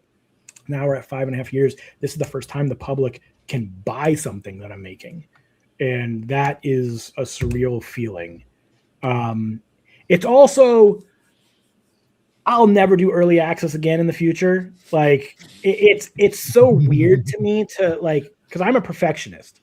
I know when something's done. I know that I have at least another year to work on this thing, right? But it's like, we have to take in the money in order to keep having the funding that we need to continue development. So it just has to happen this way right now. But let's say this game's really successful and I get to make a game number 2. I would have enough money to be like, I'm not doing early access. You guys will get it. Like, I'll do play tests and stuff, but I'll release it to the public when it's done. It's so weird for me to release something to the public that is fun. Like, you're going to have fun with it, but it's not done. There's so much content not there. So that's weird to me. It's also terrifying because obviously things can go wrong. I feel like we've done our best to mitigate that. You're going to get your most bad reviews day one, and bad reviews stab me in the heart every time. I will get 30 good reviews and 1 bad review will still kill me. And it just is the way that I am. Like, I fixate on them. I refresh that Steam page looking at reviews all the time. And it's people have said they're just going to take away my access to looking at that going forward. If I had somebody just say, hey, your game got 90%, overwhelmingly, everybody likes it, couple bad reviews, it was about this bug and that bug. Cool, no problem. I don't even have to think about it. I can just go work on it and fix the bug. You need a Butters. You need a Butters to go through. I need somebody to go through and handle. You need a good community manager or something. Even the majority of the bad reviews, it's not a real review either. Like, it's like somebody who opened up the game for 5 minutes, didn't get past even the character creator, and just wrote back bullshit, and that was it. And it's like, okay. But it means nothing, but it does still drive down my review score. So it still hurts me a little bit. You know what I mean? And for indies, our review score is everything. Yeah, right? Especially on Steam, because we're going to cover it later, but 90% of Steam players are affected by Steam reviews. I know. It's huge. I'm the same way. If I had a game that I was looking forward to and it comes out and I see mixed reviews, I rethink buying it for sure. It's just subconsciously I'm going to do that. If I have a game that I wanted to buy and I see very positive on it, I'm like, okay, I don't even have to think about it. Everybody else says it's good. I already thought it looked good. I hit buy, right? Huh. So it definitely is a huge factor. Fortunately, when we released our demo, we never hit below 80%. And then through fixing it and adding more things and fixing bugs, we got it up to 90%. Nice. If early access releases and we never go below 70%, I'll be very happy because that leaves us in at least mostly positive. But 80% would be fantastic because that's very positive. And now, me, I will say for you, and I can say this from personal experience, like I said, was excited about the game, felt let down, made my negative review, but I did say in it, if it improves, because I know it was a demo and stuff, I'd raise my review score. You responded to me. I think it was you responded to me there, and then I found out your Discord, got into your Discord, and talked to you about it. And you even confided with me that you were working on the optimizations. You asked me not to show anything yet until you announced it. Then I could, which I felt I don't even think you knew I was a big stream, not a big streamer, but I don't even think you knew I was a streamer at the time. No, you were just a guy. I forget. Yeah, just a random.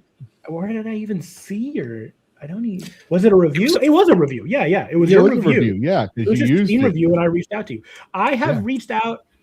I want to say that any real bad, like not real bad, any bad review from somebody who's a real person, because obviously there's bad reviews from people that are just trolls, right? And they didn't actually play the game. But anybody who had actual criticism, who was a real person, I friended them on Steam, and I started talking with them. Well, we're not friends. I'm jealous now. Who are you seeing? It's not me. We're friends on Discord. We talk on Discord.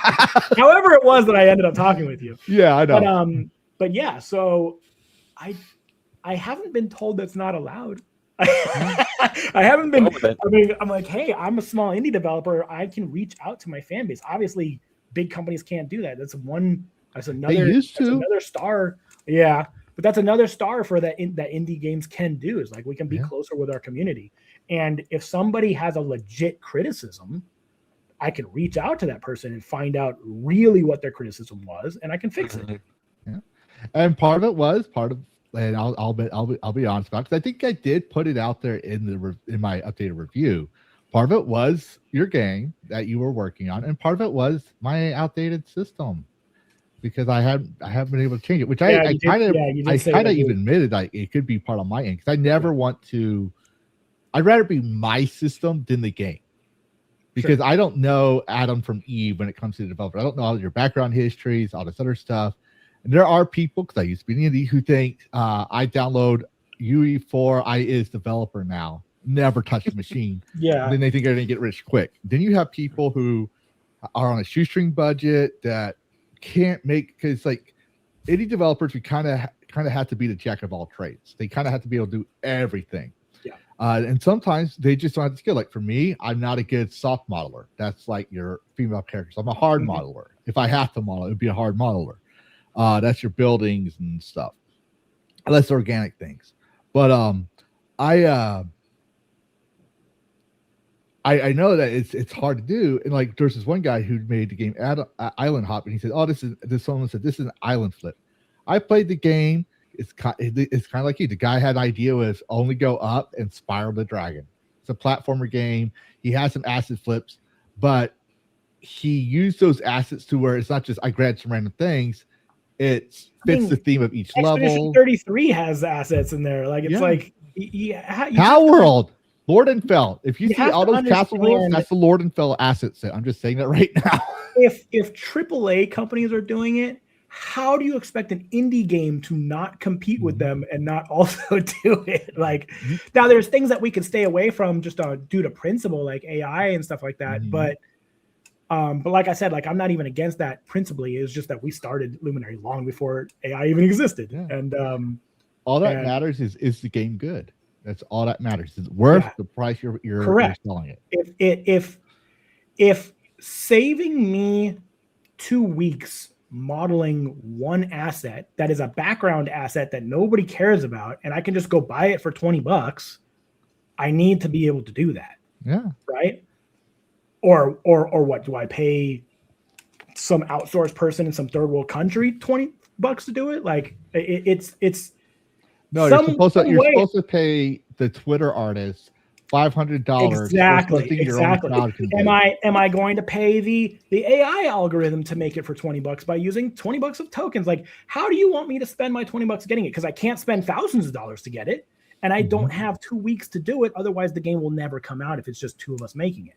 So you like, what is the option here? The option is go on Fab, grab an asset, change it how you need to fit your world, and go with that. Obviously, there's things you want to really make sure that are yours, like the environment, that the main landscapes, your characters, the stuff that really makes your game look and feel like your game. Hand do that stuff. But every blade of grass and stuff like that, like, come on. I won't lie. My game right now is 90% Fab assets because I don't have the time to model. Yeah. And two, I've been out of practice. And people will get mad. People will get mad if you use tools to model things faster.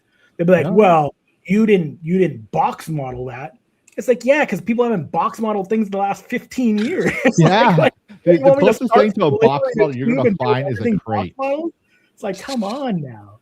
Yeah. So I think, especially as a small team, you have to be lean and mean, and you just have to I mean, coming from the film industry where time was money and we had a deadline a year in advance. It came out that time. There was no, you needed to get it done at that time. There was no pushing it back. So you have to hit deadlines. And that's the way that I've focused on this game too. It's like, although I have pushed the early access deadline multiple times now, but I still had deadlines that I had to hit internally. It couldn't go forever.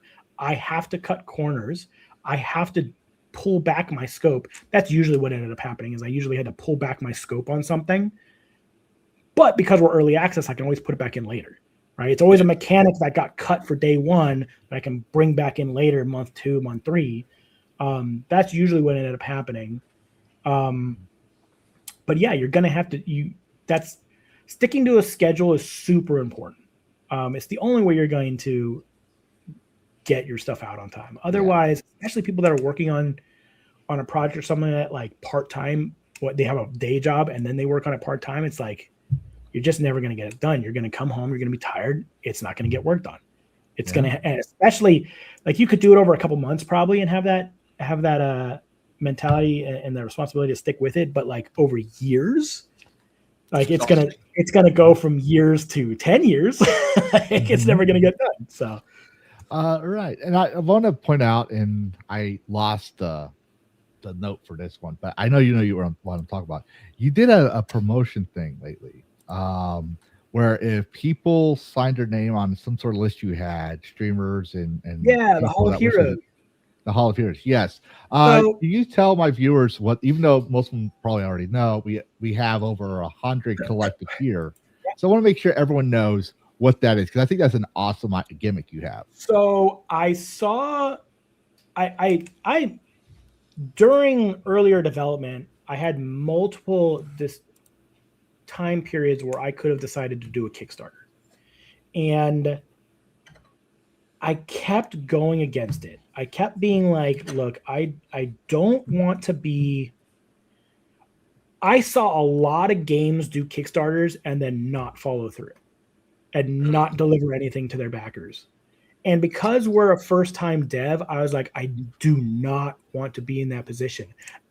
You completely tarnish your name. Nobody will ever trust you ever again. And I don't want to make one game. I want to make 5 games. You know what I mean? I was like, I cannot put myself in a position, and I don't want to take money from people and not deliver on it. I was a game streamer for a little while too. I did that for a little while, and on Twitch. I turned off. I turned off donations because it just felt weird to me. Like I don't like taking. It's hard for me to take money from people unless I'm delivering a product. So I didn't end up doing a Kickstarter, but I looked at a lot of the ways people were doing Kickstarters. A lot of the ways they were doing, put your name in the credits, stuff like that. Like if you buy this $50 here, the $100. I was like, is there a way I could do it for free? Is there a way I could do it to where I could just give my dedicated followers free credit in the game forever? I was like, well, it definitely, my dedicated fans are the ones that are going to help push us on day one.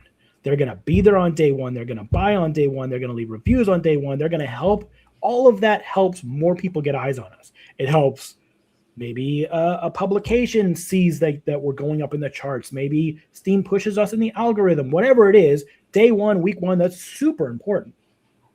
So let's take a tier that you usually see in Kickstarters, and we have in our lore that you have to pass on your luminary light to another vessel, right? And then your name goes into this mausoleum. Wouldn't it be, if this is going to be a memorial to all those past luminaries, wouldn't it be cool to use our dedicated players and use their names in it? So that's what I did. I put up a sign-up sheet, and it's on. You can find it on our X. You can find it in our Discord. In our Discord, it's in our announcements. There's a link to it. Do you mind if I share that link in my chat? Yeah, go for it. Do you have it? Okay. Or do you want? I can say. Yes, I'm in your Discord, dude.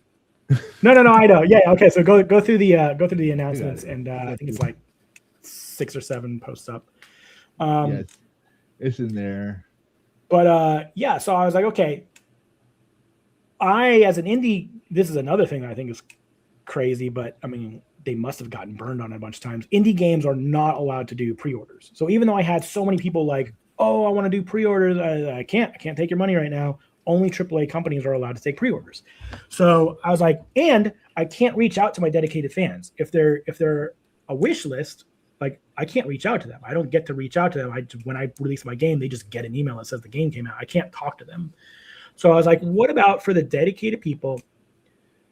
I'll have them send me their email. I'll have them send me the name that they want in game on that wall. And 2 days before, I'll remind them the game's coming out, and I'll just check. I have all of their Steam names. When week 1 is done, I'll just check. Did they actually follow through? Did they play the game? If they played the game, cool. Their name stays up there for all eternity, right? Like it's, and we have 550, 600 people, something like that on that list right now. Nice. And it was just like, it was a way that I could think of, like, one, to reward the people that are helping me, right? They could have bought in day one,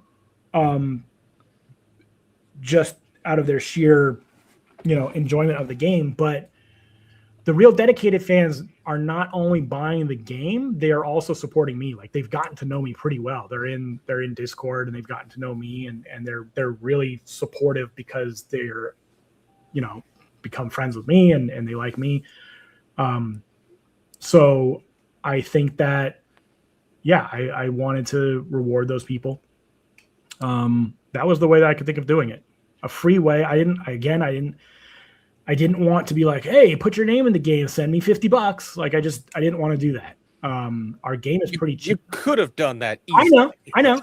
And I have nothing against that. And like I said, like, maybe game number 2, I'll do a Kickstarter, because now I have a name to myself at that point, and I have a following, and like, then maybe I can. You feel like you've earned it at that point. I feel like I've earned it at that point. Up until this point, I'm very much have imposter syndrome, for sure. And I understand. I don't want to take anything from anybody yet until later. Like, until I have a game actually released on Steam, I don't want to take anything from anybody. So I just didn't want to. I didn't want to ask for anything up front from anybody. So I needed to find a way to do it for free. And it seemed like a cool way to do it.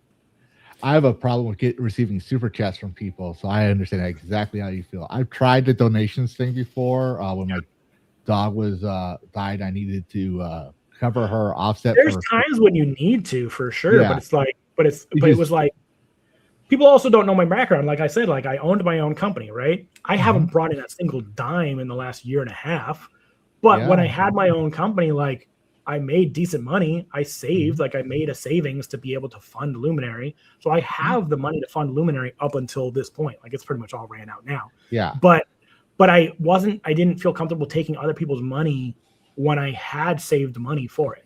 You know what I mean? Because I feel like most people I felt this way with streamers too. Like, most people donate because they feel like this, like, a lot of streamers, like, they're making a shit ton of money. A lot of people donate thinking that they're like living in the basement, right? And they're like, oh, I'm helping this guy get by. I'm helping him buy his next meal. Meanwhile, he's a Or millionaire. it's They don't usually, know that, right? and I promised my people I would never do this again. But when they started doing super chats, this is what I think of it as. And I did this just to get them to stop, and it didn't work, believe it or not. Dragon Senpai notice me, notice my super chat buys you a beer, buy Dragon. I am not Say, you showing better the full do the whole thing. thing. That's I like 30 definitely, seconds. when I was a streamer, I definitely had provocative things pop up on screen when you sent me money. Well, for no, that sure. one says, notice me, notice my super chat. Like, are you listening? Like, it's like, notice, it's the whole little thing is notice me senpai. And it's 1 Yeah, minute yeah. long just to annoy people. Mhm. And it didn't work very because people would send me 50, 100. And, and then there's one guy, one of our followers, CJ, he will literally pop up on screen and send me $50 because he knows that's the tier now for it, because people just realize, okay, I'm okay with the $1 to $2. You know, that's nothing, because I'm medically retired. I'm a medically retired veteran. I know the economy is hard. So I feel bad when I get your money. I don't That was have my boots. thing, yeah. I mean, I Yeah, guess now I do if you look at the screen in a jar, but Yeah, I don't have boots. There's no reason for it. But yeah, he'll drop a 50 down there and says, just to annoy everyone else in the stream, and he walks away so he wouldn't have to hear it. And I'm like, and everyone knows I hate that song. I know I made it, but I hated it just because it was that obnoxious. But yeah, I did see the time. We went over time a little bit. I did promise It's an all right. hour. I think No we worries. had a great conversation here with your game, and I know I'm looking forward to it still. I put money off to the side for it. I actually put literally the amount I need from Steam into my Steam account just in case something happens. You I'm basically ready. pre-ordered it without pre-ordering it. Yeah.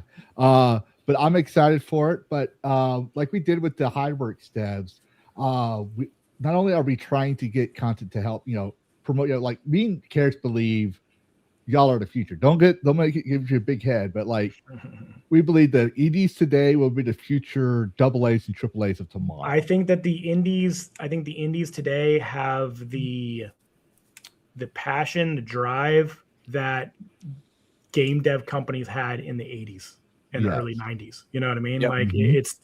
it should be like, obviously you need to make a living, but things really change when you start becoming a publicly traded company. You know what I mean? Like we all should just be living in our, working out of our basements, working out of our garages and stuff like that. That's where the best cool ideas come from. Yeah, the But moment we we had wanted that to, IPO,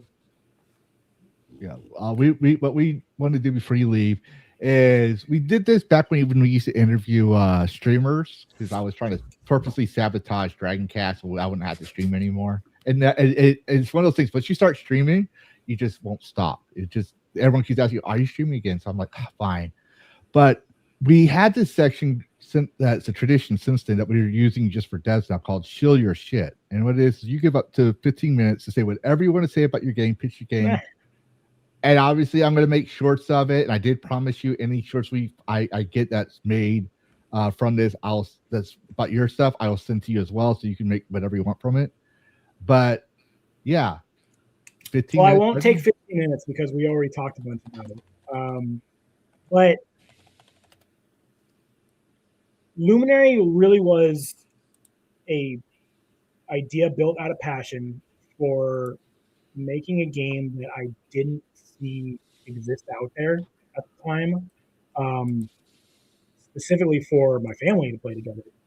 I'm a huge Dark Souls fan. I'm a huge Elden Ring fan. But my wife and my son were never going to be able to play those types of games with me. And I tried to design a game for the three of us to be able to play together, for friends to be able to play together.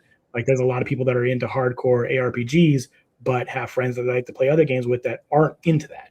And I needed to find a way to kind of bring everybody together. It's not a game to be taken too seriously. It's very whimsical. The combat isn't punishing. It's meant to just drop in and have fun with. The time spent per fun hour that's really what I designed for. There's no time getting into a game. You just pull your game up. If you already have a character made, you go to join game and a session is already in progress from one of your friends. When you start a session, you decide whether you want to set it to solo or co-op. If you set it to co-op, anybody on your friends list will just see you pop up, hop right in. They hop in, hop out whenever they feel like it. They can hop into their solo game. They can, drop the game for a month and come back and not forget how to play. It's all pretty intuitive. It's all built with that in mind. I'm a 40-year-old dad. Like, I don't have time to really dedicate to a game with super difficult mechanics, be able to put it back and then come back later. Like, I need to be able to kind of just hop in and out when I have the time. And I'm also obviously a product of the 80s. So my genre I've leaned into is traditional fantasy. That's what I grew up with. That's what I like. Obviously what my wife likes as well. Designed a lot of this with all of our joys in there.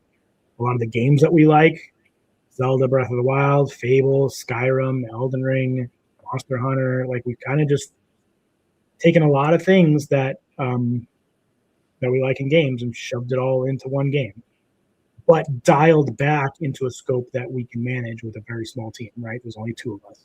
So the hope is that early access goes well and I can hire a few more people to help me make the game bigger and better. Content is one of the things that we can easily add later. So I really wanted to focus right now, especially on day one, to just make sure that the game works and plays well. And I think that we're at that point. Playtests have gone really well. Demos, 90% rated very positively. So I think that we've hit that mark. We'll have a lack of content on day one, but like I said, that's easier to hire people on to help me with. I needed to make sure that the code and the underlying foundation was solid. And we're there. So I hope to see everybody watching this during week 1. And if you want to sign up for the Hall of Heroes and have your name in the game, look for that link or join our Discord to find the link to that. And follow us on X, because that's really our main social is X. I think I have like an Instagram or a TikTok and a Facebook, but I don't use them. And everybody that every one of these socials, pretty much anybody you're ever talking to when it has to do with Luminary is me directly. Matt, my partner on it, he doesn't really talk to people too much. He's coding. So it's really just me. There's really nobody else behind it but me talking to everybody. So you know directly who you're talking to. That's it. All right. That's perfect. And that was exactly 15 minutes, I think. I don't know. I can't count. No way. 2. I don't know. I can't get let's see. But no, Keith, thank you again for coming on. I'm really grateful you gave us your time and allowed us to talk to you about your game before launch. Everyone else, remember, August 11th on Steam. This is a guy that says, and I quote, "It's okay with you modding this game." Very much believes that you own the game that your copy of the game that he sells you. Yep. And does not have a problem with going to GOG or physical disc if the opportunity arises. Yeah, it would take development time to do it because it's not a single player game. I can't just slap it over there. We use Steam's network for co-op. So I would definitely have to do some stuff. But if the demand is there, we'll figure it out. Yep, and I'm pretty sure you will. You're a very smart guy. I'm very excited. I wouldn't say I'm a fan because I haven't played your full game yet, but I like what I see. You might hate it. You might hate everything about it. I might change my review. You might like everything after the demo, even though it's all built on the exact same build. Who knows? You might hate everything you saw from the distance. That you at least you don't have any microtransactions or de novo. I would just say that. Yeah, you're going to be showing up in Dragon Bytes here in a bit. Definitely we're definitely not always online. You can play solo. We don't have any de novo or any other weird stuff in it. It's just a simple drop in, drop out game. I have a request because I've been working with other developers doing this. Would you be okay if I were to, because you've got 2 trailers up, and this is something I'm doing. I actually have a business license, and I've been building the business side on TikTok, Instagram, and all of them. Would you be okay with me recutting and putting Please. I'll do some. I typically do 30 seconds to a minute of narration of a trailer, and I put some. Maybe I'll put some music in the background. It kind of depends. I'll And then I'll send our press kit to you. Don't worry. It I has- already sent it to him just now. It has 6 minutes of Okay. B-roll, just B-roll raw footage in there that you can Cool. use of just gameplay. You can also use anything from our trailer. Go for it. Again, everything promotional that you've seen, I've just personally done. I've Excellent. done all the editing. I've done all the artwork. I've done everything. So I'd love to get a little trailer out, and then I actually pay to boost those trailers around on those platforms. Okay. They get several thousand impressions, and I've had pretty good success with Instagram. Still working on TikTok a little bit, but I'd love. I don't understand any of those other programs or those other socials. The only one I've ever done good on is X, but I tried all the other ones, and then I basically got ran out of Reddit with pitchforks. So Reddit. I don't. Yeah, I that don't. happened. I pretty much I am off of I have an account on like all these things, but I don't use any of them other than X because I couldn't figure them out. I couldn't get any traction on any of them. So if anybody, you or anybody out there wants to cut together bits or whatever, please. It won't be any cost to you, like because I'm just starting. Like I don't want to charge for what is essentially like beginner service, but it is something that I'm learning and I'm gaining more experience, and I'm willing to take on that task for you. Go for it. Fantastic. Terrace has been covering indie games longer than I have. Everything about Luminary has been a grassroots effort. I have never paid for any marketing of any kind. I've never paid for any coverage of any kind. It's all been grassroots. It's all been just fans helping us out, streamers seeing us and then helping us out. I can't believe Asmongold is like now watching us and talking about us. So that's you even got noticed by the was it the gamer? The Roach King? No. The I call him Uralness. Game Rant. Yeah, Game Rant. Game Rant cool to us. They've been cool to us. Yeah, I was surprised. I was like, wow. Now it is when you go up and look up the author that talked about us, you can tell that they're not part of what you would consider normal journalist side. Yeah, because we had an interesting thing about that with Crimson Desert. So there are people in the industry that like are helping us out. They just randomly see something on X and help us out. I've not reached out to anybody. It's always been just them randomly seeing us and doing something. It's all been pure grassroots effort. And it really is going to continue to just like, we have no publisher or anything like it. It's just going to be from people like you guys helping us out. Are you wanting to go publisher down the road, or are you brave enough to try and do that on your own? Maybe for a console release, like maybe because I don't know anything about that, and I've heard it's a nightmare, like getting through like all the QA and stuff like that. I think that I would like bring on a publisher to just do that, but it kind of feels localization as well. Yeah, exactly. Like it seems like we're localized for 10 languages right now for our early access release. So nice. Like we've been doing a lot, and I think we can handle it for PC, especially if the early access goes well. Then I can hire anybody that I need. I don't need a publisher then, but yeah, I think that console's an entirely different beast probably. Yeah. And then fortunately I'll already have the game. They can't change it at that point. I'll be like, nope, can't change anything you don't like in there. You either put it in as is. Don't you censor my game. Yeah, exactly. Nice. Well, again, Keith, I know you got work to do. You told me about it. Getting right back to finishing up some characters. Yeah. I will keep like I usually just lurk in your Discord. I'm so busy I can't, but when I do, I try to go in there. Everyone else, give this guy some support. Like I said, great dev. I am actually grateful I did that review and I did that because normally I don't. But I just was I really cared about your game. I liked your game so much, and I'm glad I made that review. It brought us together. Yeah. And I'm glad you're getting some success for it. And I hope you get more success in the future. But yeah, we'll see you around. Everyone else, just because... stick around to his Dragon Bites. Yeah. We're going to be doing Dragon Bites in a second, but I had to take care of some things with my son. And Karis is probably still trying to figure out where we're at because we didn't do Dragon Bites yet, Karis. So we're going to take a 4-minute break. First time we've done that in a while for everyone else. and we'll get back at the Dragon Bites. And yeah, but thank you again, Keith, I'll for see coming y'all. in. Good to meet Thank you. you. Bye. Good meeting y'all. Bye.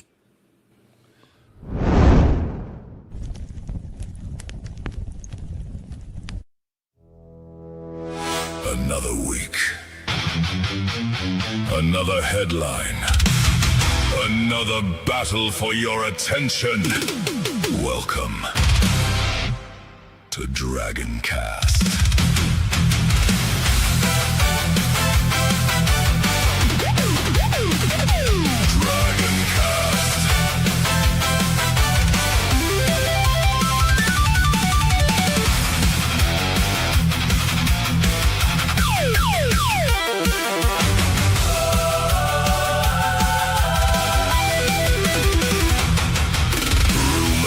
Light speed, hot takes flood the screen.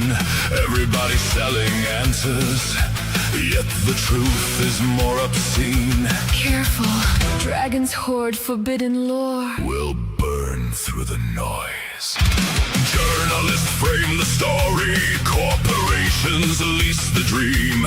Every promise, every patent, every receipt behind the scenes. Dragoncast will open your eyes. Dragoncast, world clash in endless collision. Dragon bites, gaming news with fierce precision. Every fact laid on the table, every angle brought to light. The verdict belongs to every gamer. You decide what's wrong or right.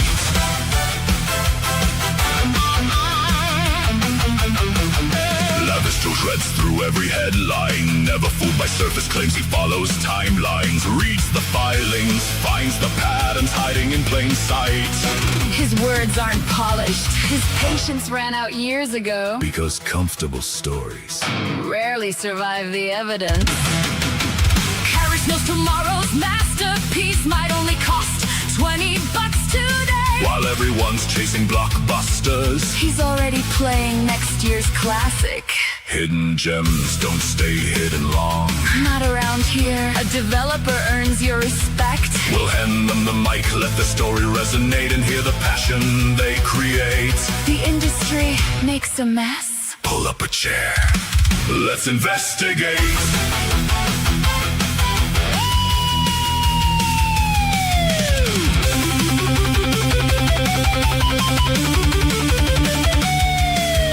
Dragon bites, cuts through the headlines. Roma Ardet watches empires fall. De Nouveau fails, keeps score for history. Gamer Cake celebrates the heroines. Designed without apology. Because the hobby's bigger than any argument, bigger than trends, bigger than outrage. When all the shouting fades away, the games are what remain. Before the trend, before the outrage, before the algorithm notice, Yesterday's Dragon Bite becomes tomorrow's headline. Funny how that works. You heard it here first, folks.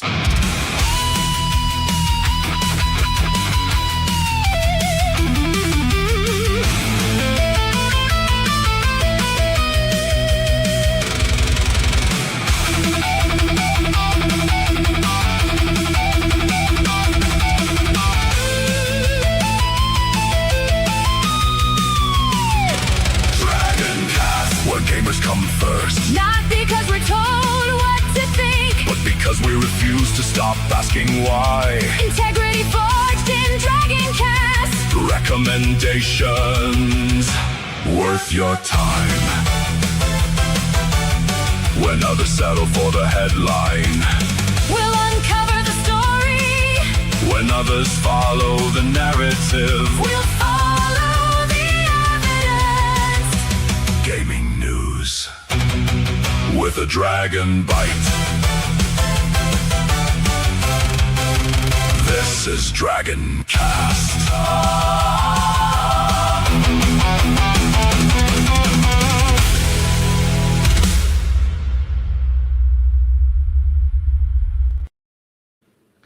All right, I just sat down just in time. All I never right, noticed everybody.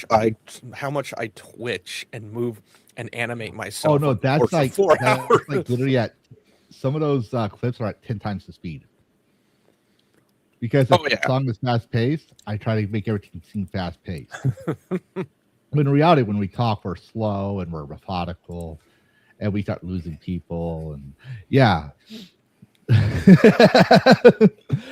But yes, everybody, I ask that y'all go support his game. I even when I made my negative review and changed it to recommended, even when I made that one, I still believe I knew it was an early access. I knew it had a lot of things to do, and wanted people to know. I didn't recommend the game yet. I was in a let it cook mentality, but I did play it last night a little bit, and things have changed a lot as far as performance. So that was a good thing. And yeah, I think it's something worth your time. That being said, it's time for what we usually do in the beginning.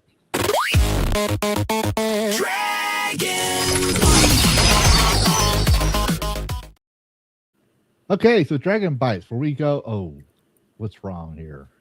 Are you able to zoom that in? Oh, yeah. That's so blurry. I don't have my contacts with me today. Okay, but yeah, so you know how you have Pokemon scalpers. Now we have Power scalpers. Some people are selling Power cards for over $9,000. The biggest confirmed sale goes to the all gold Cativa SSS card, which is sold for $2,000. Other early sales include Chillette, the Dragon Whisperer, SSP for $1,400, and others as well. Battle just came out on 1.0, and I have been making a 100% guide on it because, well, I like the game and I've always wanted to do something where I just run around and show you where to find collectibles. I haven't been able to do that. I'm always covering the news. So I'm taking a break from news to just leave on Dragoncast just so I could play Power World, because Power World is one of those games you have to sit down and play. And with the summertime, I haven't been able to even try to stream regularly. But yeah, so we have, I thought that was kind of interesting. And I think someone said there was a rumor going around they're having a board game coming out. I heard. Wow. I don't know. I couldn't confirm that, but yeah, Power World. That's nuts, though. They got some trading card games there. And then we have some news about Microsoft and physical discs. So according to Digital Foundry's John Laneman, Microsoft originally planned to keep supporting physical game discs before the company's recent Xbox reset. He said the idea was to increase disc sales, but to make sure players could use their existing physical game libraries on future Xbox consoles. And from what I did my research on it, because it was like Positron is what it's called, is to convert the disc to digital, right? But one thing I'll say is finally on this one, because I have at my parents' place some of my OG Xbox games, like the original Halo, all those first-gen Xbox games. I still have those, and I couldn't play them on the 360 or the Xbox One. So I'm going to say finally, if this is allowed here, but if I don't understand, it's going to be for PC coming up. Interesting. Here. So, but yeah, we'll be keeping tabs on that, because obviously we are pro physical here. We're pro digital as well, but we're pro keep your games. You bought them, you own them. So. Yes. We support devs like that, and we're happy to say Refractive Entertainment and Keith is one of those devs. So we're happy to support him as well. And fantastic on that one.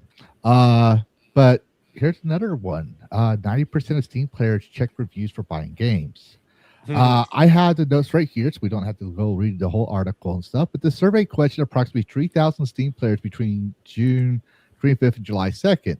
Among those surveys, 40% said they always check player reviews before buying a game, while 32% do so most of the time. Another 19% check their reviews sometimes, meaning 91% of respondents consult player feedback to some degree before making a purchase. And as Keith said, reviews can hurt indie games. So don't be a troll, be honest, because they can't remove those. I remember when Kingdom Come Deliverance 2 came out, they were saying that Warhorse was censoring reviews.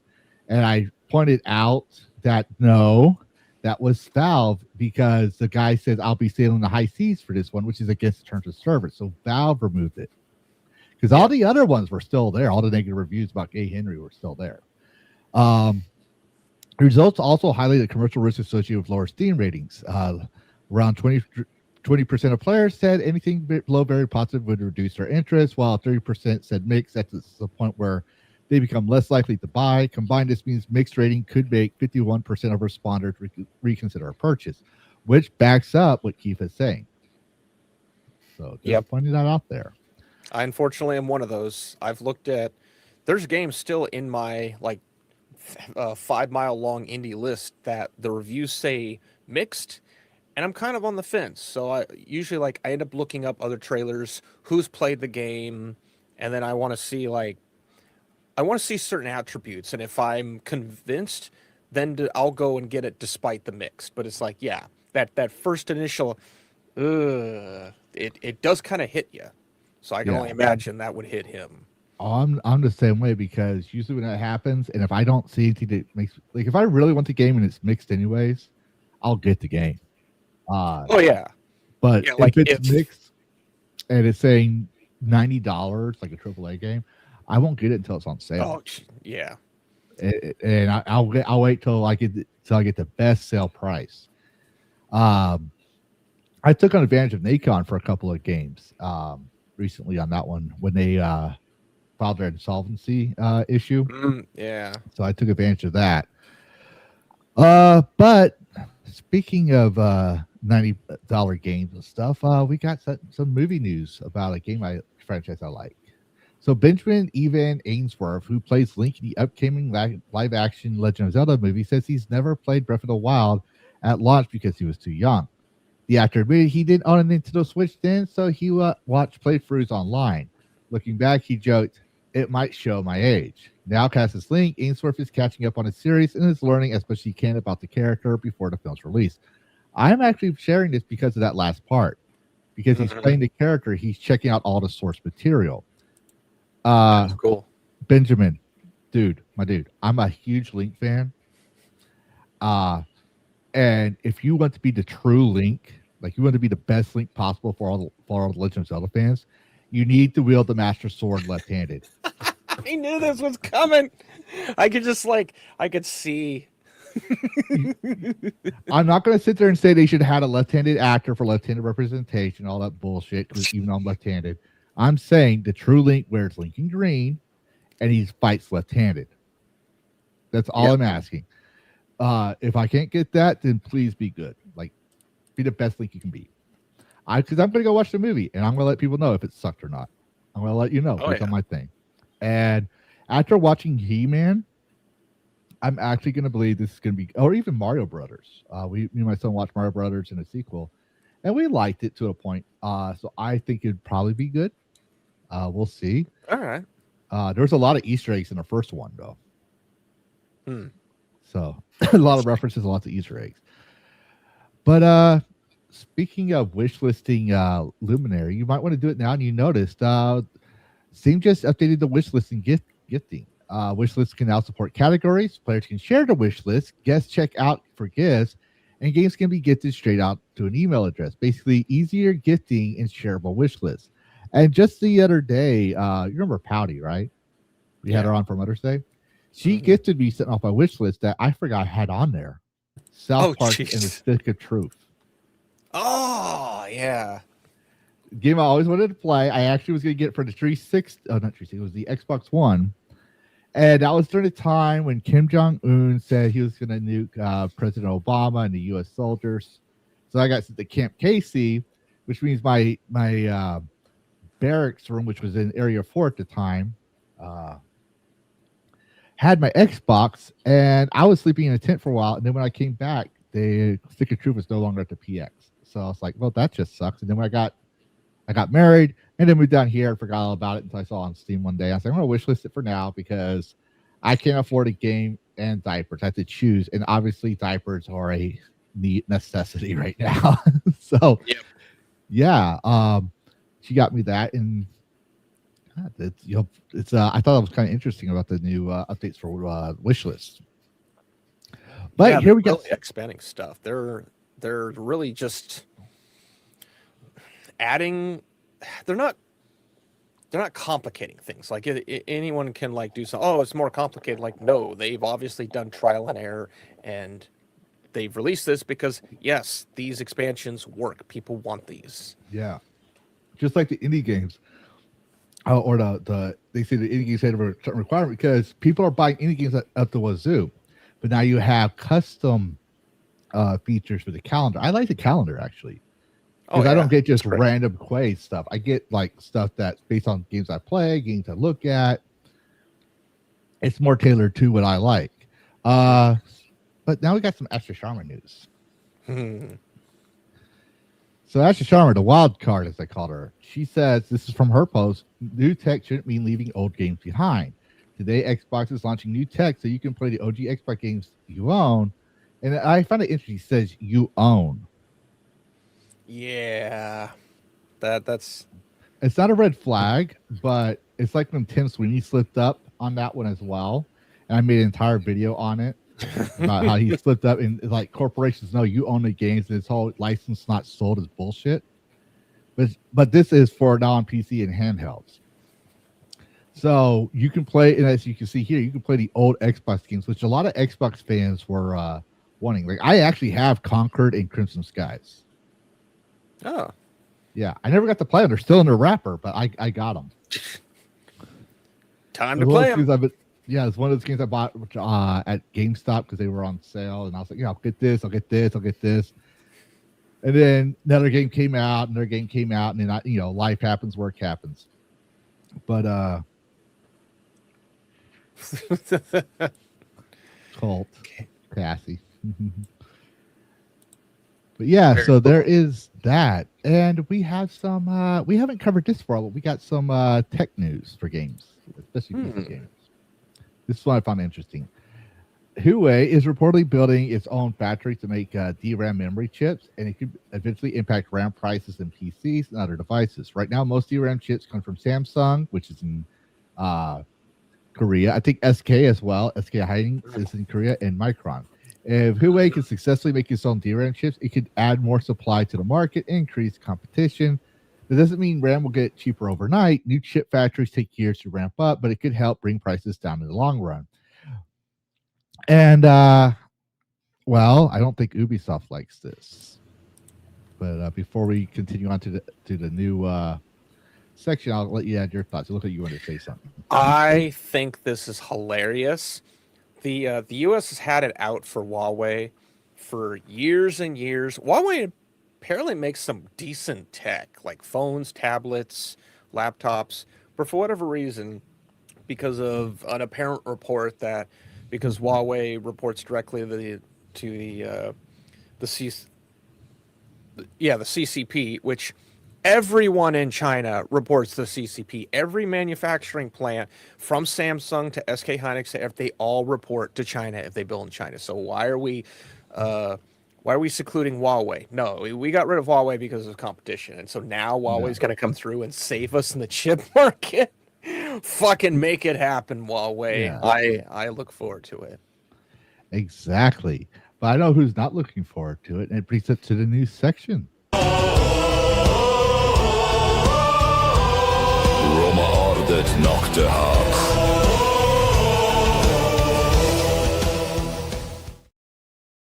Roma Ardet knocked the hot. Rome burns tonight, and we're going to cover every time the AAA empire has burning. And this includes Amazon Luna, who probably won't like Huawei right now. Amazon Luna could benefit if gaming hardware keeps getting more expensive, according to Amazon gaming boss Jeff Gaddis. You got to remember, this is the guy which last year had to lay out there almost 90%. I'm exaggerating the numbers here, but about 90% of their team, they had several layouts because they can't sell games. He pointed out to the recent announced $1,000 Steam machine and numerous next-gen consoles could pass the $1,000 mark because of the ongoing RAM crisis, because of their AI data centers to keep fucking building and stuff. We saw the Steam machine opening. We heard the rumors about consoles because of the RAM crisis pushing up to $1,000 in Gen 10. I don't think you get to a point which more people will be consideration set for the cloud gaming solution just because of the sheer cost of buying dedicated software. You got to remember, Jeff Bezos has been saying for 20 years people won't own their PCs. That is AWS. Mm-hmm. Yep. I'm quoting him here. So I'm just saying, it's like he's been saying that for 20 years. Went and found that real quick because I remember seeing this. Yeah. Mm-hmm. Hit by massive layoffs and shift online strategy. So, yeah. And here's the beauty thing that I don't think, because these guys don't play games, that they don't realize is I think Amazon Luna is probably worse than Epic Games. So there, Tim Sweeney, we actually said you're actually better than someone. Okay. But they don't realize we got options. We got Luna, we got Steam Store, we got Epic Games, we got GOG, we got Itch.io. We got DL site for you gooners out there. We got options compared to a console, right? But if we're not getting your games now at Luna, why would we get them when we can't own our PC? Oh, because you're going to force us to. You're going to treat the PC like a console. If we're going to get a gaming PC, it's going to have to go to Luna. It's going to automatically have a Luna account. We've got to log into Luna to get to Steam. Yeah. They could totally do the meta thing. And Luna could work because there's an established user base with the Amazon Prime folks. Mm-hmm. Like shoehorning that in. You could make that happen potentially. I'm not gonna go Luna because I'm not doing. I'm not gonna do cloud gaming. That's just not gonna happen. And also, twin stick shooter controls, I'm terrible with them. So good luck. No, me. I have Steam. I have Nintendo Store because my son, and I have a GOG account and an Itch.io account. So why would I have an Epic Games account for Unreal Engine, but I have yet to get a game off of Epic Engine. I don't have any game on Epic. So why would I go to Luna? Just pointing that out there. There was someone, speaking of, I think it was Itch.io. I'm trying to find where it was. There's like 126 games in a pack right now that you can get for like $10. I'm trying to remember who showed it. I want to put that link in the chat because that is like an amazing pack. Like $10, 126 games. Like, where are you going to find that on the PlayStation Store? You won't. I found it. Hang on here. Yeah. Buy all for $10. All of these, apparently. Yep. I don't know if they're going to be good, but it's $10. And from what I understand, you own your copy because there's no platform thing here and there and all that stuff. It's kind of like an indie version of GOG, except it's older than GOG. It might be older. I can't remember. I forgot to check who came first, the chicken or the egg. But still, I even have a dev account on Itch.io. That's right. Yeah. So it's inactive now, but I've been I was like, I'm gonna go on Itch.io because I didn't think I'd get big on or do well on Steam. So I was like, I'm not gonna do that. And then I just never went to it. But that being said, we got some BioWare news. So this is from the PC Gamer, and we don't have to click the articles to give them their lip views. Because I'm going to tell you what they said in there. Former BioWare stalwart Mark Dara, the executive producer on Dragon Age Origins for Inquisition, thinks that in this case, Dragon Age is probably gone for good. Saying, and I quote, "Someone once described to me EA as a hedge fund with the video game hobby that it wished it didn't spend so much money on. And I think that remains true. Because of that, and the frightening number of dormant properties EA owns, Dyer said he has no concept of who would possibly pitch a new Dragon Age game at EA. And continuing on, he says, what I've heard is if you decide you're going to make a game based on existing IP, the instant you're about to start, suddenly it like three different people who think they control it come out of the woodwork and essentially rip you apart and chew you up and spit you out," Dyer said. So even if someone other than BioWare pitched a new Dragon Age game, what I expect would happen is if they try to do that, is someone at BioWare would essentially become one of those people jumping under the fence to rip that person apart. I suspect that it wouldn't happen for a variety of reasons. That's true. I'll admit, like, I'll give them that. Because corporate is like that. Everyone, if you go on corporate turf, everyone that thinks it's their turf is going to come after you, right? Yeah. But PC Gamer is saying it's not because of their Veilguards underperformed. It's because EA is being bought by Saudis. As a fan of Dragon Age Trilogy, I disagree. Hold on a second. What does EA being bought have any relevance to do with Dragon Age? It means a lot of their woke shit or modern artists, whatever they want to call it. It means it won't be in there, and then they also risk losing insider access depending on how the Saudi. But I don't know who's buying it from the Saudis, but if the Saudis buy it, it could risk their insider access. You got to remember when they say something, you got to ask what are they not telling you? Yeah. What do they risk losing? And usually it's insider access and free shit. This is why I never asked with anyone. This is why I never asked Keith if he could put our names on the Hall of Heroes as streamers, because we're streamers and we support them and everything like that. But I'm not going to go that route for us. If he does that, that's of his own accord. That's why I said at the beginning, he didn't pay for us to be on our stream. We're actually small still, but still. If I say I'm going to be better than a game journalist, I intend to be. No insider access for us guys. If it gives it to us, you got to understand. We'll play it. We'll say we got it from them, but we're not going to say this game is good because I got paid for it. We're going to say this game is good or bad because this is how I feel about the game. As you most certainly did on the Steam page. Yes, and I still got on his press kit. You'll see it when you see that link I sent you. Nice. But speaking of which, I got some more Dragon Age news. And this is from the self-proclaimed career master and former Dragon Age The Veilguard game director Corinne Bush has joined Wizards of the Coast awesome studio Skeleton Key. To me, however, I'm just going to put this out there. Everyone's saying this like big news.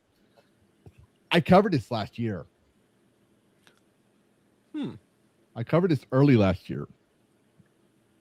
He is, and yes, that's not a woman. That's a trans male. That's a guy. He used to work on The Sims. He's the one responsible for the Veilguard.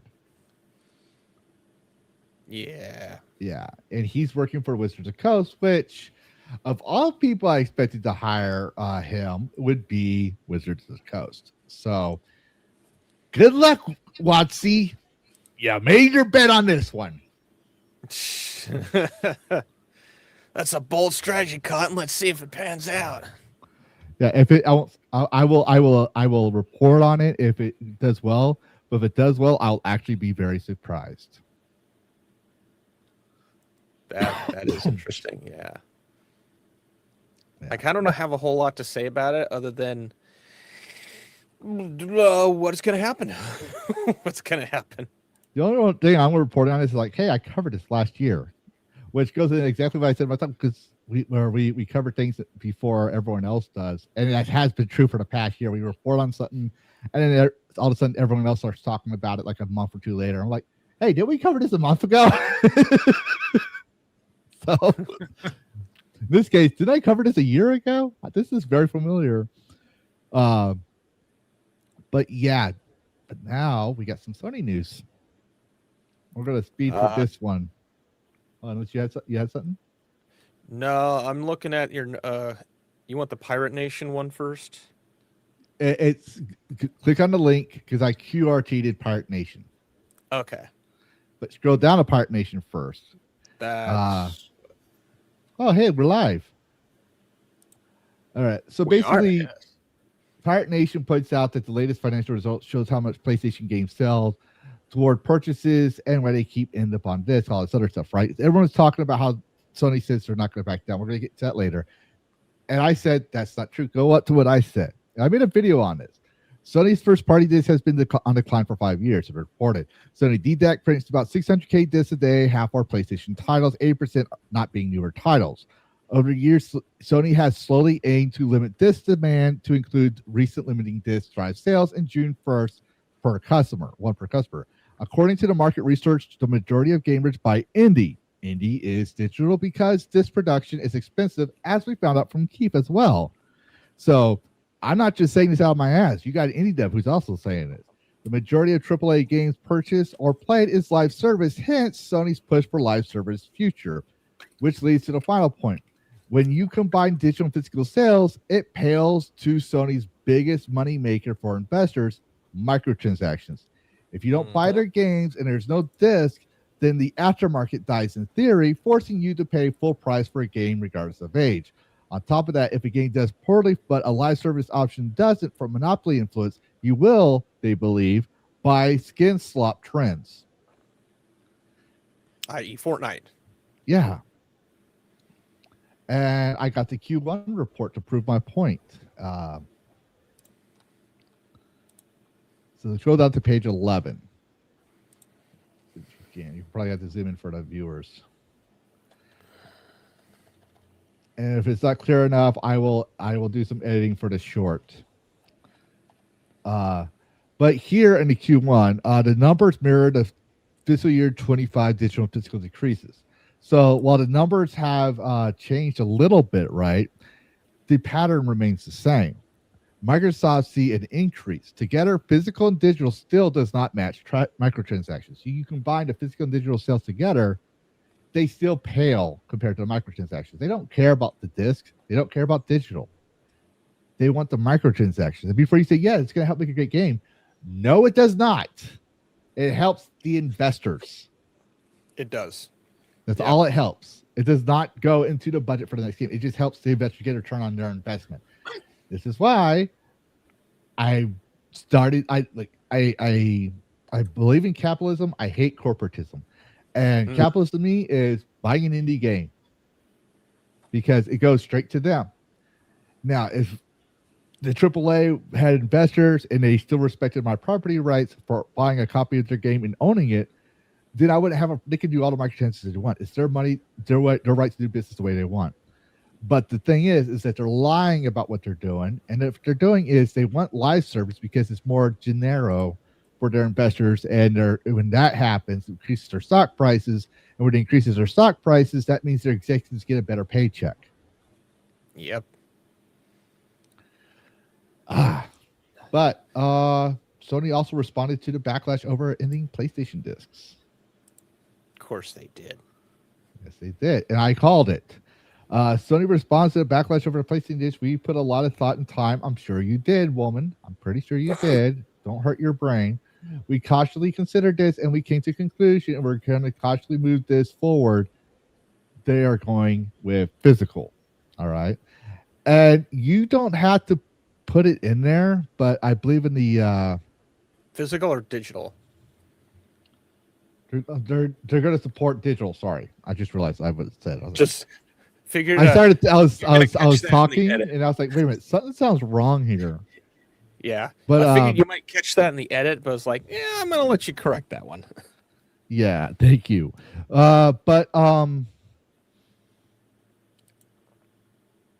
it's like I called it. We're going to move on from here, right? But Ubisoft defended Sony. Oh. Again, Ubisoft co-founder says Sony ditching PlayStation discs in 2028 will help gaming. He says PC-proof and all kind of digital market can actually grow the industry. This is the same Ubisoft whose CEO Yves Mo said 90% of PC gamers are pirates. All right. Whose executive also said get used to not owning your own games. It helps them. It doesn't help the gamer. It doesn't help the industry at all. It doesn't help the community. It helps the corporates. So if he's saying PC-proof knowledge market can actually grow the industry, I'm going to point out that he just said that piracy helps in the industry because Yves Mo said 90% of all Ubisoft PC players are pirates. So piracy actually helps the game. I'm not saying that. All right, I'm not saying that. I'm saying going based on their own statements.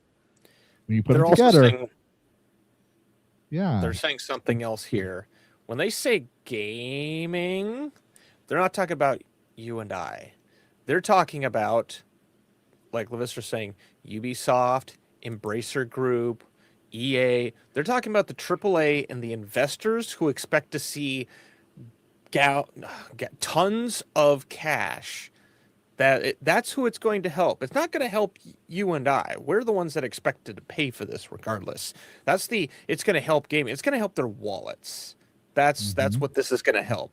Because you and I know digital is not going to help us. It's going to hinder us. It's going to put more roadblocks in our way.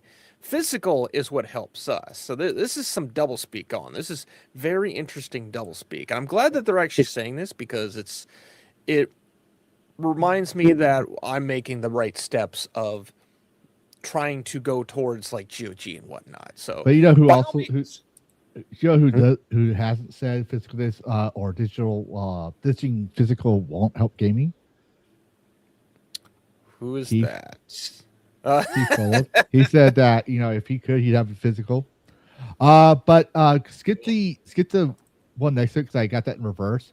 Go to the one IGN tried defending Sony. This was glorious. And failed. Yeah, Sony's controversial decision to discontinue PlayStation is not having any impact on business now, and it doesn't see any negative impact in the future either. Go to the one on top now. Okay. The one right above it. That I said I got in reverse. A new report claims PlayStation is using social media bots to defend its decision to stop making physical games, just like Disney did. Disney did. The standard corporate procedure. No, it's totally unique to Sony. No corporation's ever done this. Okay, It's just got a brain. Yeah. According to Moore's Law is dead, AI was used to analyze accounts posting in support of PlayStation's digital-only future. The report says many of those accounts look suspicious with recent creation dates, AI-generated profile pictures, and very similar posting patterns. That could be why I was accused of being a bot, because both my IPs on my old account and new account has an AI-generated picture, because I'm not such a swag artist, and I don't like Twitter artists who draw the same type of level of skill my son does. Yeah. I have some insight to help add to this because one of the things I've been learning doing DevBridge Media is how to post on social media. There are managing programs like Metricool where you can schedule, if you have the right account, the paid account, you can schedule dozens, if not hundreds of posts. This is likely scheduled using a social media manager, and they're just firing them, repeating. You can re-fire the same post over and over and over again to put whatever your account tier use. So this is fascinating to see. This is You know what else is fascinating to see? It's been 30 days officially since they announced Notice Future, and the community notes are still going. Not even Goku can stop it. Oh, it got removed? It looks like it. Oh wow, it got removed. Interesting. Or they got it removed. It'll come back. It'll probably come back, yeah, because I just saw it this morning. I don't have anything to add. Let's click the PlayStation account. Let's see if there's a new one. Just to prove a point. Scroll down. We're looking for there, right there. Right there's one. In case you missed it. Yeah, they got one for 1 hour. Let's see if that one got community noted. Let's see if we got some more. Yeah, there's one right there. July 30th. It's still going. They're still getting community noted. But you remember how I said they're controlling this market for years? Yeah. All those pony boys are finally excited to play Halo, right? And this happens. With the game set to pre-order a physical copy of Halo campaign involved, I don't know why you would. We've heard the news. We'll cover it eventually.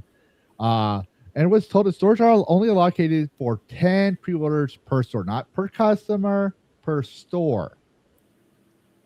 Why would you do that? You would only do that if you don't want physical sales to affect your digital sales, to affect your narrative. Because people are buying physical, right? This shows that people are still buying physical. This isn't just some new thing. They want that, in case it never happens again, they want that physical copy to say, at least at one point in time, Microsoft Cage became PlayStation's bitch, which this was not a win for them. All right. Keep your physical game, but it wasn't a win for them. So yeah, they're limiting pre-orders for physical copies. But I guarantee you, if you go to digital, you're not going to get a limited pre-order. Think about that for a second, folks. You want to give money, but you expect a certain thing back, and companies say, no, you shut your mouth. You take what we give you. What kind of company does that? Sony, apparently. Yeah. It gets even worse. Just going to the next one. Despite Sony's push for an all-digital future, most PS5 owners still prefer a console with a disc drive. And we covered this. I covered this in my video. I'm pretty sure this is one of the sources I used. 73% of PS5 owners worldwide have a disc drive model, according to Ampere analysts, whatever. Only 27% own a digital edition. In 2024, 55% of PS5 consoles sold include a disc drive, compared to the 45% for an all-digital model. Yeah, I can't read that right. But yeah, so it increased over the year. Over the past years, from 55 to 73%. People still buy physical. More and more evidence is showing that. I wanted to say something on this. Okay, go ahead. Was this the one? Sony has not had any negative, not having any impact. That they're so desperate to doesn't see negative. Yeah, but it's not positive either, motherfuckers. They're not saying the positive part, because then they can't be caught on a lie. Oh, we didn't say that we had a negative. We just, or a positive. We just haven't seen a negative impact. All right. IGN. But because then they'll say, if they say, well, it has a negative impact, we're making so much money on microtransactions. How's that a negative impact? You see, you got to understand that corporal speak here. But we do have one for Sony's decision to end production of PlayStation discs for new games from 28 threatens to destroy the secondhand market, analysts have said. And I covered this. It's almost and for my mods, you'll see in the script there's a thing that says YouTube thing. It's almost like I called it. We don't have to go into that one. It's a 30-minute video because I cover 15 to 20 years of Sony playing. Don't worry, you don't just see my ugly mug on the screen all the time. You'll see it in the corner. Watch me play Game Developer Simulator. As I'm doing it, I'm talking about the things. I'm giving you the receipts for you to decide for yourself. But I go far back and pull articles from 2010. Okay, so Sony's been playing this for a while. So I know there's people that says, well, Sony came out and went after Microsoft. They used to be. No, they've been planning this. Japanese companies plan things out 15, 20 years in advance, including like who's going to be the next CEO. They plan these things out in advance. They were planning the PS5 the moment before the PS4 went on the shelves. So they hated the secondhand market. But now here's what I found interesting. So they went to Notice to the Buyer route, right? They went to Community Note in Sony, and Sony was hoping this would die over, and it's not. It's gotten worse. It's gotten really bad. This is Dee Dee, and she's known as the PlayStation girl. But she says until September, I won't be playing any PlayStation. The PlayStation girl is signing up. This is a content creator whose brand is PlayStation games. That's gonna hurt her brand, right? Because she's not playing PlayStation games. She cares so much. The thing is, but people didn't understand. She cares so much about the game, not her brand, her games, right? That she's willing to play retro games of other content that's not PlayStation, just so she can get her physicals back. She has physicals. She supports physicals, right? And this is part of a broader boycott where everyone's signing out of PlayStation games for 30 days, for the whole month of August into September. A blackout of sales for PlayStation. And that's going to hurt Sony. It is going to hurt. A whole 30 days with no sales. And that's the thing. I want to give context. Not everyone watches social media. Not everyone has social media, all this stuff. No one pays attention. But there's a good enough of them with them and their followers. Just like you watch us on here, there's going to be some people that watch PlayStation Girl because she's a girl playing games. and others. And she's going to let those people who probably don't have a Twitter account, but like watching playthroughs of games, right? And that's probably their only source of knowledge. They're also going to be like, oh, really? I'm not going to play it. And I hope she has that game in the background of her title, Legend of Dragoon. I love that game. You see it right there? Yep. That was one of my favorite games for PlayStation, the OG PlayStation. I never played it, but I remember seeing ads for it, and I thought, "Ooh!" I played the demo back when you get the demo for the PlayStation Magazine, and I played the actual game. I loved it. I'll just put it that way. I want to play it again. The one that I have a lot, if you look to the right, the top right, Final Fantasy IX, I still have my copy. Yeah. Physical. Yep. But I'm going to say this is dedication. I want to give her a shout out on that one because I placed it. You can go look her up, everybody. Oh, Tommy follows her. Philip Morgan as well. Philip, if you're here, go ahead and get the link out to her page because I forgot to write that down. Or Karis could if you wanted to. But yeah, I want to, even if we don't agree on certain things, and I guess we kind of do. I don't know. I'm just saying I don't know her very well. The fact that she's standing by her principles gives me a lot of respect for her. People don't realize I can disagree with you on every little thing, but if you stand on your principles, I'm one of those people that I will respect you and at least support you in a certain case or sense, even if we disagree, because that's just how I am. But then we had some issues with Microsoft. So be careful buying when you're buying physical, you need to be careful and read the fucking fine print. This comes from Cody. Connect to the internet and sign in with Microsoft Exit Game. The guy says here, buy physical, buy Halo. He's doing the hype of buy physical. Don't worry, we got a better picture of that. I don't know if it's good. You see the one that says Wild Blade? There he goes. Yes. Requires content download. Want. That is not a physical disc. It's a disc with an access key to get the game. You need the sound that goes. Bum, bum, ba-dum, bum. I got one for that. For now, I got something for that. Where's it at?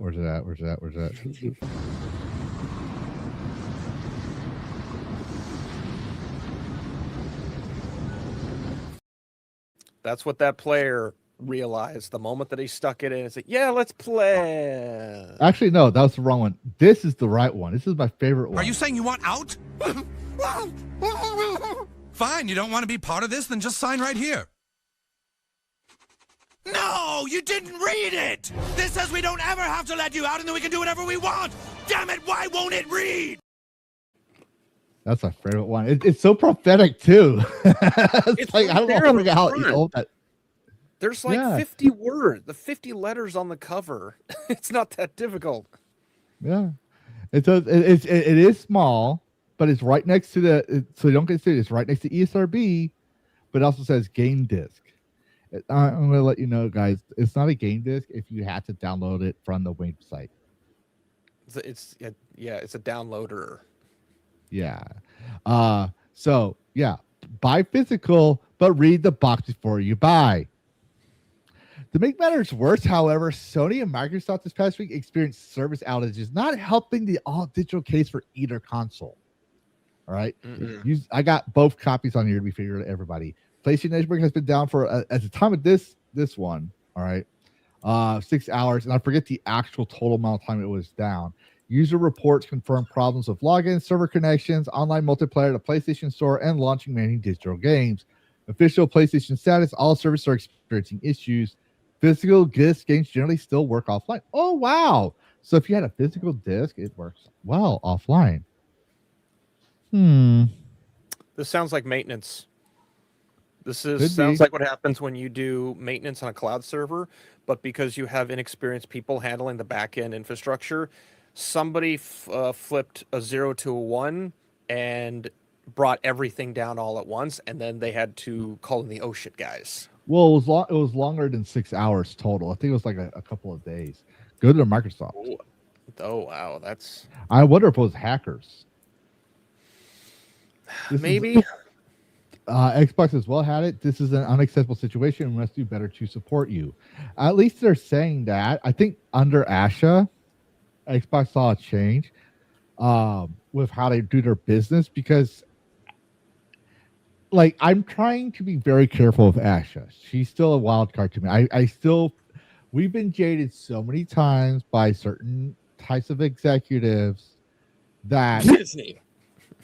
Oh, not just Disney. I'm just talking about female executives in general. Yeah, you can call me sexist, but there's a pattern there that now we're getting a female executive that I'm like, okay, now I'm going back to my, I want to go back to my original mentality of I don't care about your gender, but when I'm a data guy and the pattern fits, it fits. Now we have Asha Sharma, a female, who's doing more customer friendly choices, it seems. And I'm waiting to see, like, because you got the future console coming out. She could be doing all this for the future consoles, pulling the wool over our eyes. That's what I'm waiting for. It's the wool over our eyes. But so far, she's been making choices that I'm like, that's more customer friendly. I'm gray zone now based on I think you might have sent me the link or I might have seen it. The CTO of the CTO or the CFO of Xbox made a statement saying that we are going to be expanding. It won't just include like the line that was quoted was gamers shouldn't focus on just single player. There was more to that whole interview, and one of the things was we're going to be doing more live service. It was buried like halfway to 2/3 of the way down. The CTO, like for the sake of argument, we're going to say the CTO said this. Asha did not say live service. That was a strategic move. They are making specific moves to not have Asha say certain things. Now, because CTO or CFO are saying it, now I'm suspicious. Based on like, it's like you say, what are they not saying? This person's saying one thing, this person's saying something else, but they both represent the same thing. Now I can be suspicious. And it could also be very well because corporate is very cutthroat and backstabby. It could be the hand not knowing what the right hand not knowing what the left hand is doing. Yeah, that is true.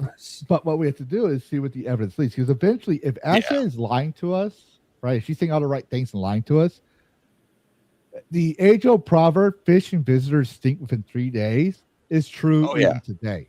Eventually, her dirty laundry is going to come and get aired out. Someone's going to say something, something's going to get leaked, and it's going to go all over the place. This is why Asha, as much as I'm like, yeah, I like what she's doing, I won't lie. I think she's making some very good calls here. She's corporation at the end of the day. And just like politicians and lawyers, don't trust corpos. Whatever you can throw them. Even Gabe, as much as I respect Gabe and I'm singing the praises of Gabe a lot, I'm expecting Gabe to do something stupid down the road. The thing is, 9 times out of 10, he hasn't done anything anti-consumer for me to doubt him. So he's built built a reputation with his customers to where if he does decide to one day, no, I'm the villain now, it's going to really throw a wrench in the track. It will destroy him too. It will definitely destroy him. Because gamers are one of the most volatile customers in the world. These are the type of customers you don't piss off. Once you piss them off, you're gonna look at PlayStation. That's the easiest recent example. They're still getting community noted. Now they're doing 30 no buy. PlayStation owners, as much as insufferable as they are, in my opinion, since the moment the PlayStation came out, they will not let something go the moment you piss them off. There's also so I respect them. The fact that they went against their own corporation. There's a similar thing that has. It's not really not gaslighting. It's made nerds of the film industry more paranoid. Remember the era, like the late 2010s, when you had those films that were trying to push the girl gets it done angle, but they were doing it in a way that they was first being presented as guy gets it done, but then as the course of the film progressed, suddenly it switched to girl gets it done.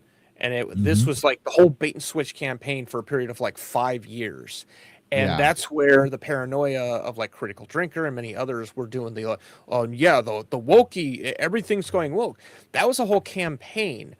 Hollywood has slowly learned that they can't do that shit anymore. That We are smarter than that. We are very unforgiving of that. Gaming executives who have a brain will learn the same thing. PlayStation will probably learn it too late. They're not going to care. Xbox, they might be learning it right now. I don't know yet. Like you say, Asha is such a fucking wild card. We don't know if they're learning it or if they're just trying to pull a fast one. But the point remains, we are paranoid and we are not just openly welcome. We're not arms wide open, as the Creed song says. Like, we're apprehensive. I will say, I think she does read the data, because a lot of what she says is backed up by what, the community says, not what some gatekeeper on you or me say, not what some journalist says, but the average viewer, the average Joe, the average Jane that plays games and Xbox games, she's looking at those comments. She's looking at those reviews. She's starting to. I think she's reading the pattern, because if you didn't, there's no way you could say the things that she said the way she says it to gain this much support. I think she knows exactly what she's doing, but what her intentions on that is the thing that's going to matter going forward. And we're not going to know to the future. That's why I'm, as much as I keep saying I support what she's doing right now, I'm apprehensive because I know exactly how corporations are. But that being said, we got some Denuvo news.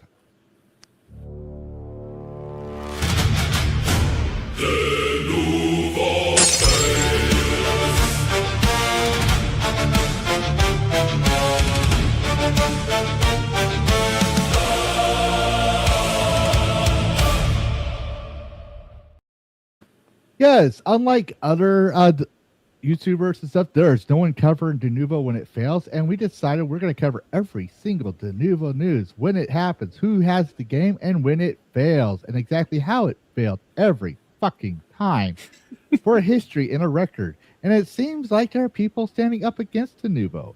So Denuvo has been removed from the first flight 2 months after launch, but some people don't forget, it got cracked on launch day. We covered that. And Lords of the Fallen has said no Denuvo for Lords of the Fallen 2. And Mark Kaminsky has said a lot of pro gamer stuff. So I actually have Lords of the Fallen 2 as one of the games I'm looking forward to supporting. Nice. Because he's saying a lot of pro gamer stuff. But we also have 2 other indie developers to talk about. First, we have Knight's Path.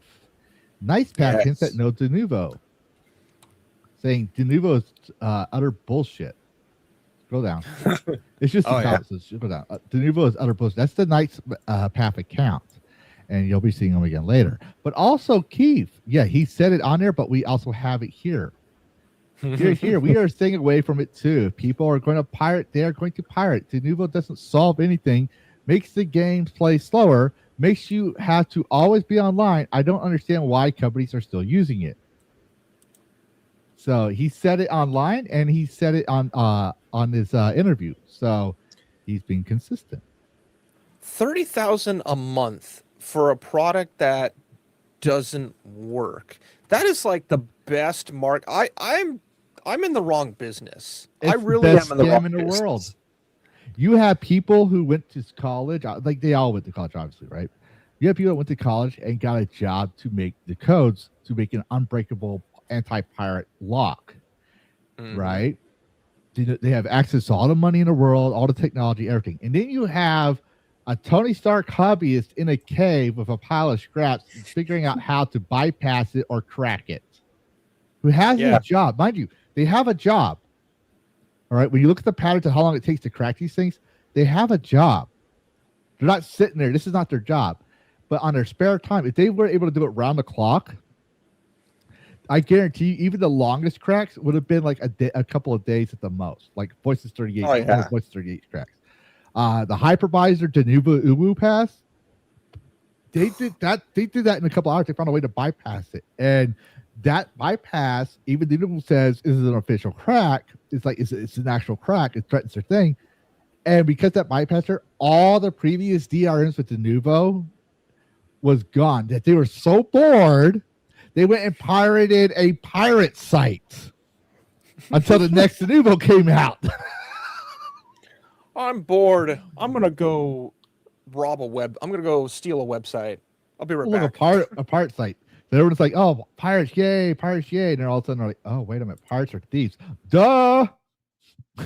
Like, I don't support piracy myself. You know, I'm not gonna, say this that, but I will cover it because people expect It's pirates funny. to be buffoons, and they're not. It's ironic. It's hilarious. It's funny. So, but yeah, that's the news for Dead Evil today. But unless you had anything, I guess it's time to give the audience their cake. Yeah, I'm hungry. Well,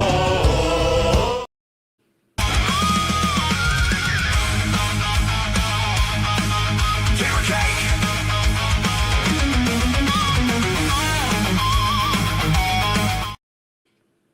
Gamer Cake, where we celebrate what a journalist had called women of a bygone era. And what better way to start this than the director of Dragon Ball Z, Fighter Z is making an anime-style sword-fighting game starring with a muscle mommy cat girl with a huge sword. Flip, dodge, and duel one-on-one, or in a group melees, evading attacks and parrying counters in the anime graphics chaos variation. Check the Solo Dev's website for more information. Yes, it's not on Steam yet. There's a it has its own website. This looks good. Mhm. This I like. I always had this like issue with certain cell shaded because it looked. You know when you look at certain comics and they look better when they're still frames versus animated. This does the opposite. Like this kind of has that comic look, but it looks good when it's animated. Yeah, I like the style. exactly. Then we got a survival cake. Angel Roulette, survival escape third-person shooter featuring a female protagonist, appearance customization system, body customization, backpack system, workbench and skill system, base building, and a variety of weapons with attachment modifications. Now with more explosion physics and bow objects. Check the demo on Steam. Angel Roulette. Wishlist now. A demo. I'm sold. There you go. Yeah, you Demo know me. If there's a I like demos. I wish AAA went back to the pre-demo days because those were awesome. And so when Oh, indies yeah. do it, and I find out they have a demo or even a playtest, I mention it because who doesn't want to pretend they're a QA tester and be like, "Yeah, I helped and assisted in that game." I should have mentioned the shareware option to Keith because he was like worried about taking money. It's like, do shareware. Dude, I'll do you one better.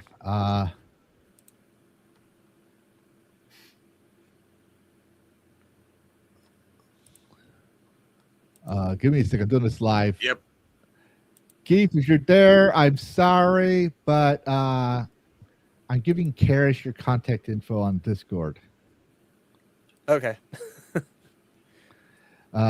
So yeah, but you can mention that to him as well.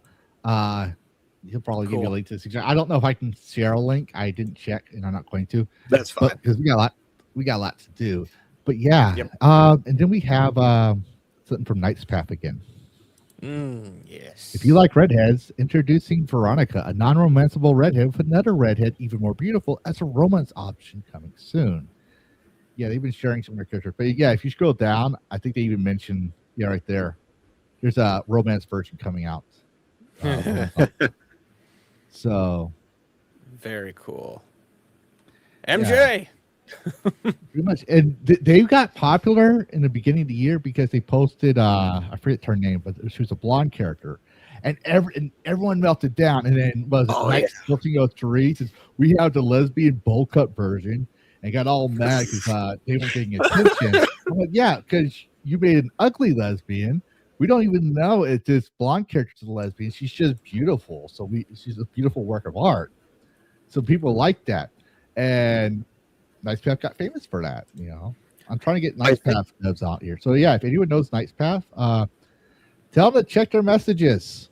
Look for totally not Levistro. I want to interview them. I want to think the character was named Daisy.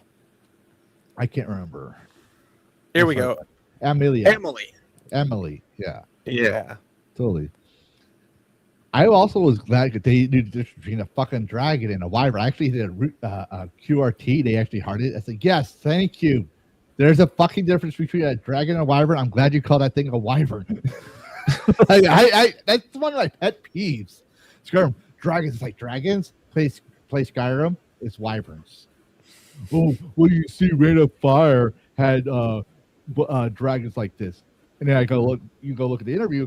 We did this because we didn't think that it makes sense having 4 feet and wings.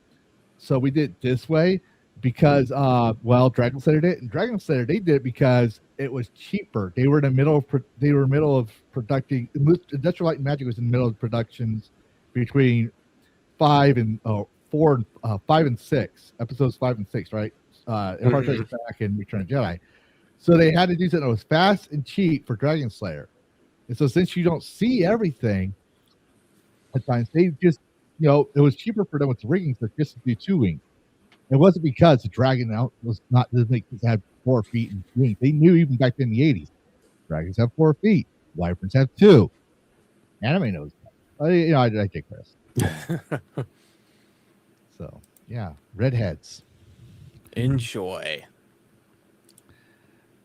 But now that we shared that, and before everyone know, I did this in a rush because it's back to school week. But and we were also gone for a while, so I had to sit there and rush between what was old news, what was good news. But we do have some milestones. They're on their way. They achieve greatness. Players massing, sales climbing, legends are rising. The gaming milestones. Yes, the gaming milestones, where we acknowledge every achievement in the gaming community, from donations going to give back to the community, to gamers doing something creative, incredible feats, or just devs celebrating their wish lists and sales, or in some cases, leases. In this case, Terminal War, an upcoming competitive third-person shooter. Terminal War reached 55K wish lists. Set in the late 1990s, engage in intense combat across war-torn cities, forgotten towns, and contested territory where every bullet, every strike, and every decision counts. Terminal War. The Temu Last of Us Factions 2 wishlist on Steam, coming soon to Xbox and PlayStation 5 as well. Temo's pretty good about things. This this looks good. Yeah, I stole Keith's comment for this one because they said that they were tired of Last of Us Factions 2 not coming out, so they decided to make their own. So I call it the Temu Factions Last of Us Factions 2. Nice. Hopefully that helps them out. If not, well, I tried. But GOG has some milestones. Yes. The preservation team is now working to bring Nox to the GOG preservation program. So, everyone who took part in this round of voting, Nox was on the top of the list and is going to be put in there. You want a game that's in there? You want a game being preserved? You need to go to GOG and support it. And lucky for you, we actually have Nox, the link to Nox for our mods in the comments. Yeah. I never played this when it came out, but I think I played it, but I don't remember. There are so many games from that Diablo era that are just blurs in there. Yeah, they're blurred. They're floating around, and I see little bits. And it's like, did I play this? Maybe I don't remember. Mm-hmm. Now I may have to. $6. But we also have another milestone from Keith. Mm-hmm. Luminary is now on the Steam homepage, and it's coming in August 11th. So, which are showing up already. Just wait till launch week, and you don't have to scroll to the right of the calendar to see Luminary. Yeah. So, that is congratulations, cool. Keith. 10 days, people. 10. We waiting. Yep. Also, for everyone else, if you know any devs who we should acknowledge, and you just got a subscription membership, I just put, and I'm probably going to change it again because I think it's too many channels.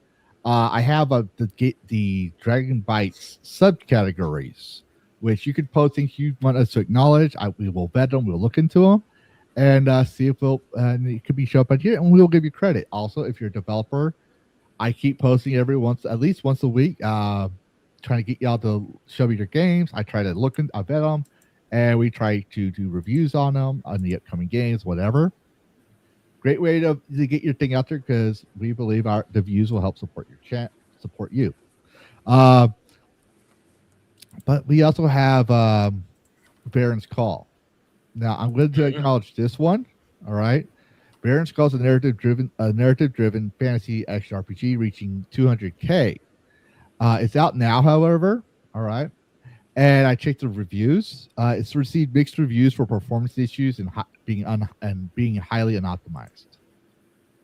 So, I will acknowledge a 200K wish list still, because I had this in here since last week when we took a hiatus from Dragoncast for personal issues. But when I checked the update, because it came out, I have enough integrity to say, yep, it reached a milestone, has mixed reviews, buyer beware. I don't know much about these guys yet to be able to say if they've done anything about it or not, because it's still being mixed. So yeah, remember, I played that one game that was supposed to look like Skyrim, and it was unoptimized as fuck. Oh yeah. Yeah. This is kind of this might be something that we start running into towards the end life of UE5 into UE6, which is going in this like pseudo realistic style versus hyper stylized. This could be something that is just like a consequence of that, is your game is going to be unoptimized for a good while because you're going this path. It could be, but also UE5, and I think even it's sort of useful, but Unreal Engine game engine is also being used for car designs, architecture designs, and even movies. Yes. A lot of the CGI for the Marvel movies was done through Unreal Engine. And people don't realize this, but when you make a movie, you don't need to worry about poly counts. No. And a poly count, for those who don't know, is a polygon, and it's usually a trigon. You have to have 3 to 4 sides. The more of those faces, tri-faces that you see, like a side of a house, for example, would be two trigons, right? The more you have, the longer it takes to render, which causes optimization and FPS drops, because it's trying to render all that shit. Which is why usually games don't look as high quality as cinematics, because unlike a camera that can take thousands of pictures as a frame, this thing is trying to render everything on every tick. That's a certain amount of tick. I can't remember the number of ticks, but it's like saying a nanosecond almost. Every certain amount of ticks, I think it's 0.001 of a second, being generated every time. So if the camera changes, the frames change again, causing the frame rate drops, which is why you have optimization issues. Okay, that's the simplest way. Because full disclosure, growing up, we didn't really have a computer class. I am self-taught on computers. So you ask me what a pixel is, I might give you a general idea, but I won't be able to explain it perfectly to you. I just know that based on that and college, that there's a difference between a game rendering and a movie rendering. Yeah. A movie rendering, you're seeing whatever the frame rate is laid before you. The camera moves if it's done in a scripted fashion, but with a game, you decide. And that's a lot more complications. Exactly. But we got some more news. The meme game Dino Blade that you loved so much. 36,000 copies sold in 24 hours. That's impressive. It is impressive, especially for an indie game. All right. And we gotta remember, it's a highly anticipated indie game. If this was, let's say, Fable, the new Fable game coming out, I would say that's not impressive. Well, why, Libby? That's so impressive. No, it's not, because they're a multi-billion-dollar company. They had the marketing, they had the reach, they have all this, they had the legacy. So for me, even 4 million copies, not that impressive for them. Give me 10 million copies. This is why we said about Assassin's Creed Black Flag, because technically it took them 3 days to surpass Windrose, which got 500K in 48 hours. That's indie level, right? They had 4 million copies. 70,000 was PC sales. So, and I was like, it's like we need to change the milestones here. So for AA or AAA, if they make 10K or 10 million copies within a certain amount of time, then we'll consider that milestone for AAA. But for indies, we're going to set the bar low. And even then, they still surpass it. Pal World, Subnautica 2, Black Myth Wukong,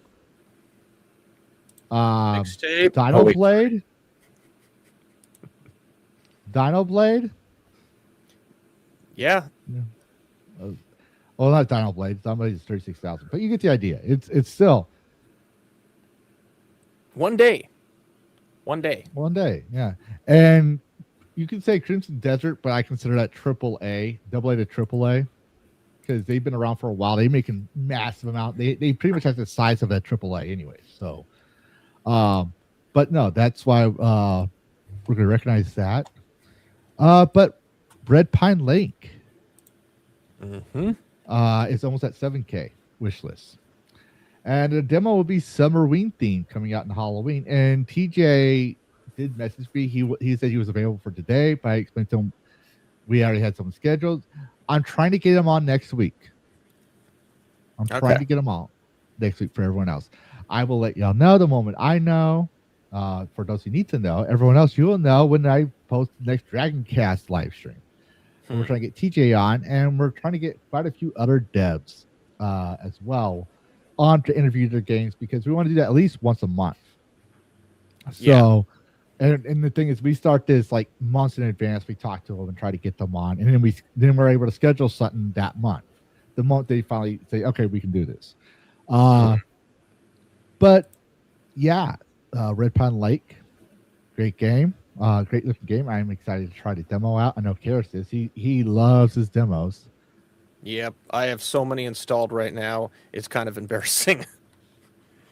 And for everyone else who's watching, if you're watching elsewhere, on YouTube at least, Alan Jones is posting the links to these games on Steam. So stop in onto the YouTube page to get them. I will keep the live replay active for y'all if you want to come by later and zoom through it. But yeah, continuing on, we got some GOG news. Something simple here, but God continues his stance that, digital games are yours. Oof. Yeah. Fuck you, California. No. It's not actually a fuck you, California, because California's digital laws is actually consumer based. It's telling these companies they can't say buy if they're not buying. Yeah. My I brain know. had it backwards. We're used to to that meme where it's like the Harry Potter meme. Where it's like, why is it whenever something goes wrong, it's always you three, and California is one of them. Yep. We're used to California doing something stupid.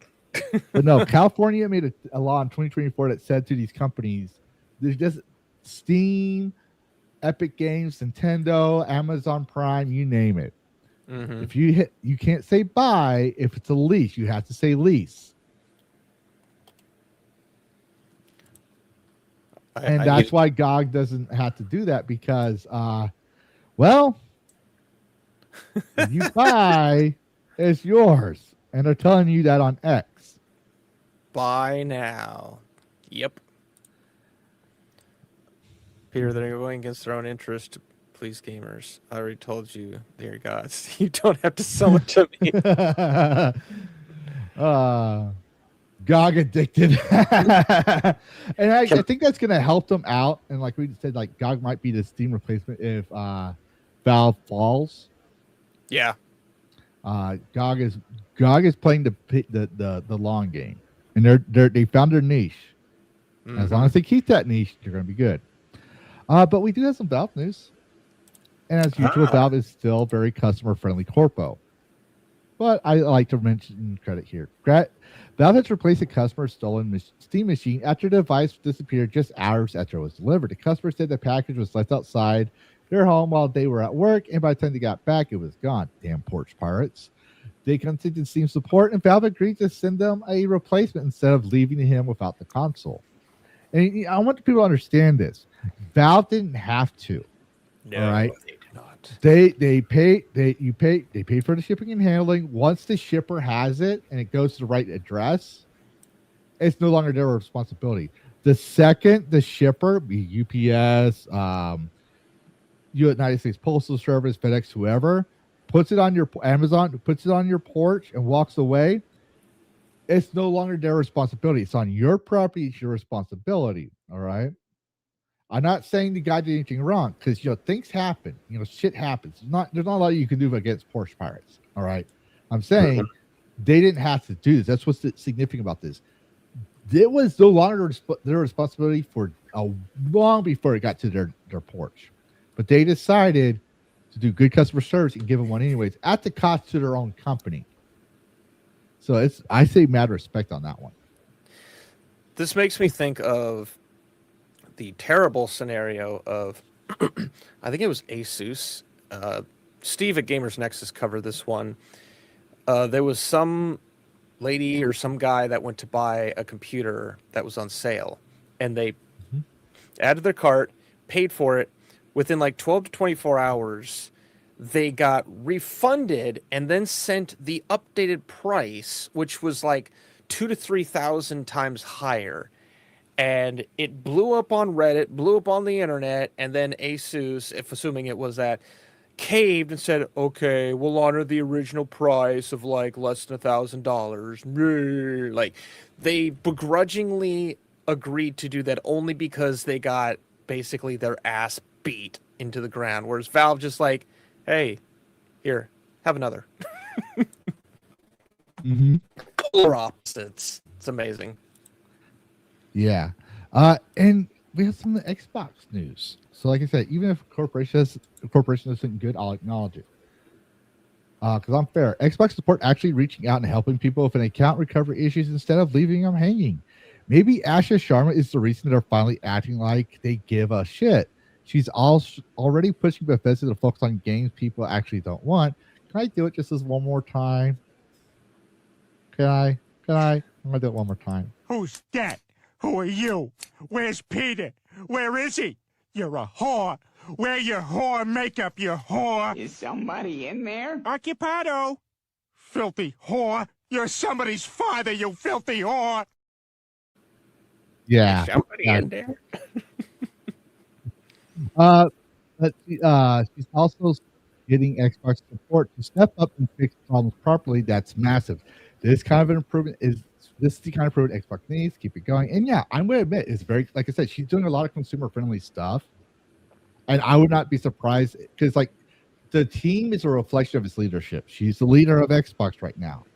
And we're seeing a lot of customer friendly stuff coming from Xbox. And because we just covered not too long ago when a case with Brazil that was going on before she was CEO, where they said to Xbox, no, you got to pay the $300 fine for moral damages and unlock his Xbox. It's his. It's his Xbox. You shouldn't have done that. You sold it to him, but he can do whatever he wants to it, right?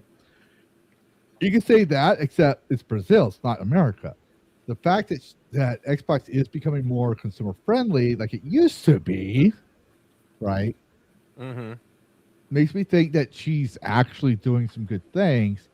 I'm just waiting to see what she's doing. She's not setting up Xbox to be a prize market cow, for market sell. She's actually fixing things. It seems, and I hope for the Xbox fans, because I haven't had an Xbox, I haven't played Xbox games in a long time. I hope for the Xbox fans she's doing well, because otherwise, you and I will be covering every single time Xbox gets community notice. Well, we'll have a new segment called Xbox Fails or something like that. Console fails or something. It was just combining all the consoles. Because right now, I don't want to cover it as part of Roma Ardet, and it's getting big. Like, eventually, we're gonna shorten down the PlayStation, but I just wanted the one big thing out to Sony saying, "Hey, it's been 30 days and you're still getting destroyed in the comment section."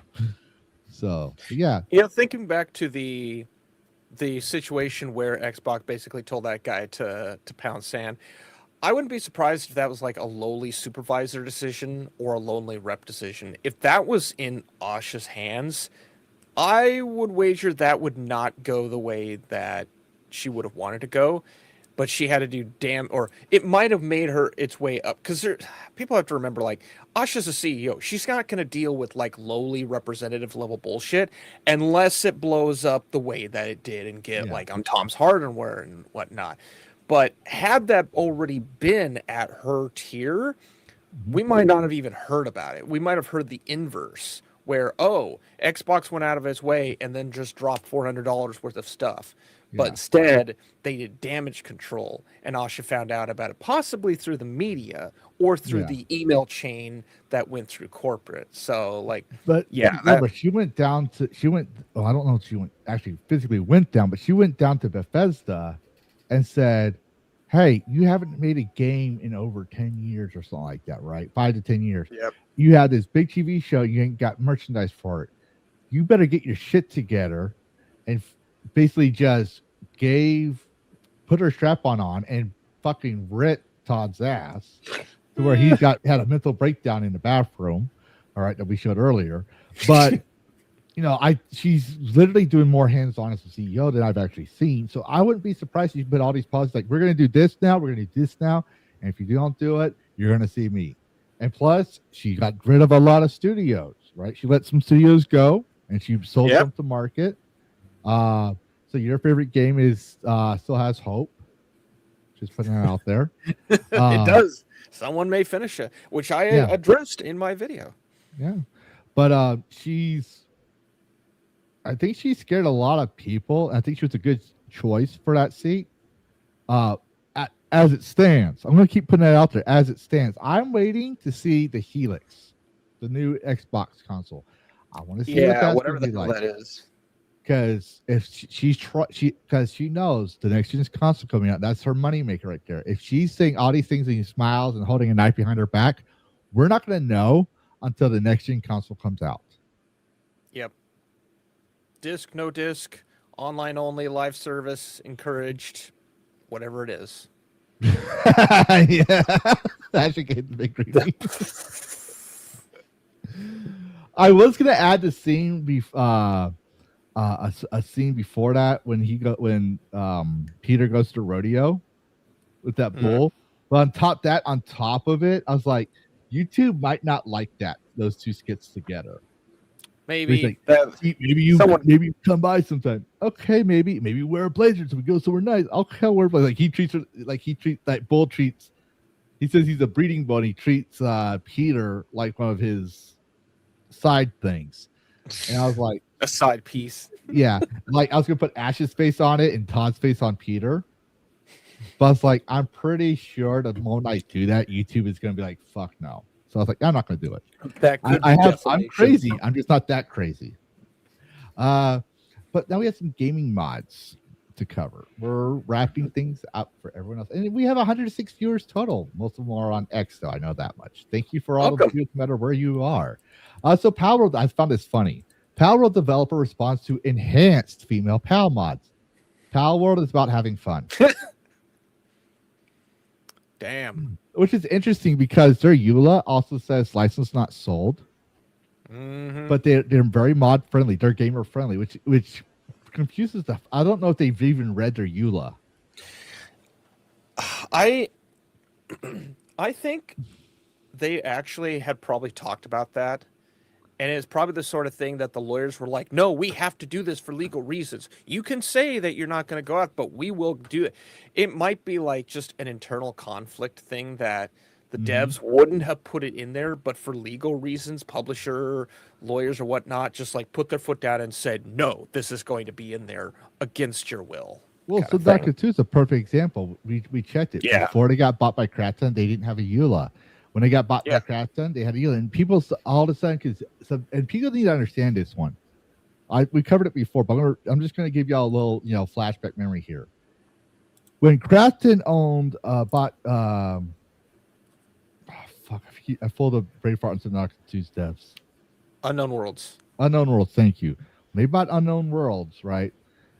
They had a Moonbreaker game, and no one said shit about the EULA. Nope. That EULA is the same EULA everyone gave a shit about for Subnautica 2. Now, here is why I'm hard on certain streamers. Because, yes, it went out, the journalists covered it, all the Culture War people covered it, and everyone was surprised. Yet before I started Dragoncast, I was mentioning the EULAs. Because I'm a game designer. I know about EULAs. I know it says licensed not sold. And I was adamantly covering that. But no one talked about it for Moonbreaker. It's cut for cut. And then the change they did make, and the devs, and the thing is, the Unreal World devs actually did not know this was a thing. They said, you do what you want with it, but we're not doing this as part of the lore. We do not want guns in our game. So they didn't care what you did. They supported you doing whatever you wanted. But the EULA said you can't mod a game a certain way. You can't do this. You can't do that. You can't do this and that. You will get copyright struck if you stream it, right? All this stuff. And the streamers made the biggest fit, but this shows you the scumminess of Crafton. And certain streamers, all they did was make it more streamer friendly, not customer friendly, more streamer friendly. And when they did that, the streamers were quiet. They were happy, but the average, and yes, streamers are also customers as well, but the average customer is left with, you don't own a game. They can still go in and change the rules for the mods at any point in time. All this stuff, okay. They let some things go, but added more stipends. So even though you got one string removed, you had 15 more added to it. Now you have streamer recommendations, or like stream recommendation requirements, and all this other stuff. But no one still went back to the EULA for Moonbreaker to change that. I just found this. The Minecraft EULA acknowledges and allows you to modify it. Yeah. They willingly acknowledge mods in there. Which is very fascinating considering Skyrim and don't allow that. So, well, I think part of it is because when they bought it, not to let people mod Minecraft anyways. So if they did that, they would have pissed off an entire rabid fan base of 10-year-olds would tell mommy and daddy and everything, because they would, and the political right to centers and all this other stuff.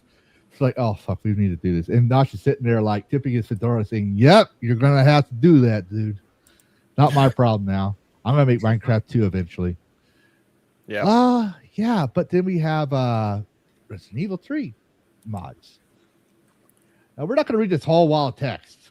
Okay, I'm gonna let y'all know that. Jeez. Yeah, Resident Evil, a fan-made mod is restoring cut content from the Resident Evil 3 remake, meaning they're bringing things back from Resident Evil 3 back into the remake. So if you went to the game with the better graphics and stuff, and you went to cut content back then, well, we had a Steam page. You're going to need that, but it's not out yet. Okay, it's the Last Escape mod. That's what it's called. But we do have the link to the YouTube video, so you can keep tabs on it. And mods, y'all can go ahead and put the Resident Evil Last Escape mod video out, or you can go to GOG and get the OG for $10, and it'll be yours forever. I'm gonna find that old Vine of the Psycho Girlfriend where he says forever, and I'm gonna, if it's I can't remember the phrase, but if it does say yours forever or something like that, or just forever, I'm gonna say yours, and you just press the button to have her creepy face come up saying forever. That old, she's fucking hot. Like her, that Psycho Girlfriend meme from back in the day. Overly attached girlfriend. Yeah. The real her, she's hot. Like I saw a picture of her, after the meme went down, but yeah. Lena. Yeah. I was looking for the clip, and no, there's just like a bunch of people doing parodies of her. Mm-hmm. But yeah, that being said, I forgot to remove this down. We got the upcoming games. This one we're going to just quickly go through because we are getting close to time because we are a 3 to 4 hour stream. No, we're going to ignore that one because I forgot to take that. That was from last week. But we have people think that GOG is just old games. No, there's also new games. Like, for example, this DLC, Grim Dawn, Fangs of Asterdarn. Trek across the glorious snowy peaks of Asterdarn, delve into the frozen caverns, and explore ancient forest valleys and breathtaking hot springs as you seek to purge the corruption tainting this idyllic landscape. Parlay with current tribes and aid them in rekindling old alliances as you contend with the darker side of their bloody history. Uncover hundreds of new items to create wondrous potions and customize to your needs. We have the GOG and Steam version of both DLCs and the game Grim Dawn. So those are going out there for you guys. But yeah, you got the GOG and Steam version. But we're trying to give you more GOG versions. And I chose this time to give y'all. This came out recently. Yeah. This DLC came out recently, just past week or so. So yeah, GOG is getting new releases too now. It's not just old releases. They're growing. Also, here's some cake for you as well. Yeah. Yeah. A little snack to get you going.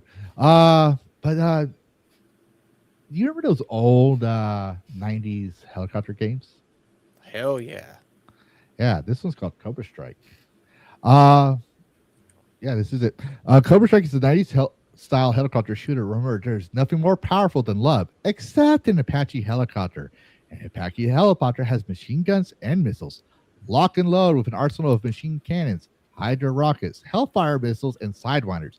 Dominate air-to-ground combat, but stay sharp. Enemy air forces are on the move. Come closer to your identity as an Apache helicopter and wreak havoc. Cobra Strike, coming to Steam. This looks very cool. There's another one that came out. It's very much like this.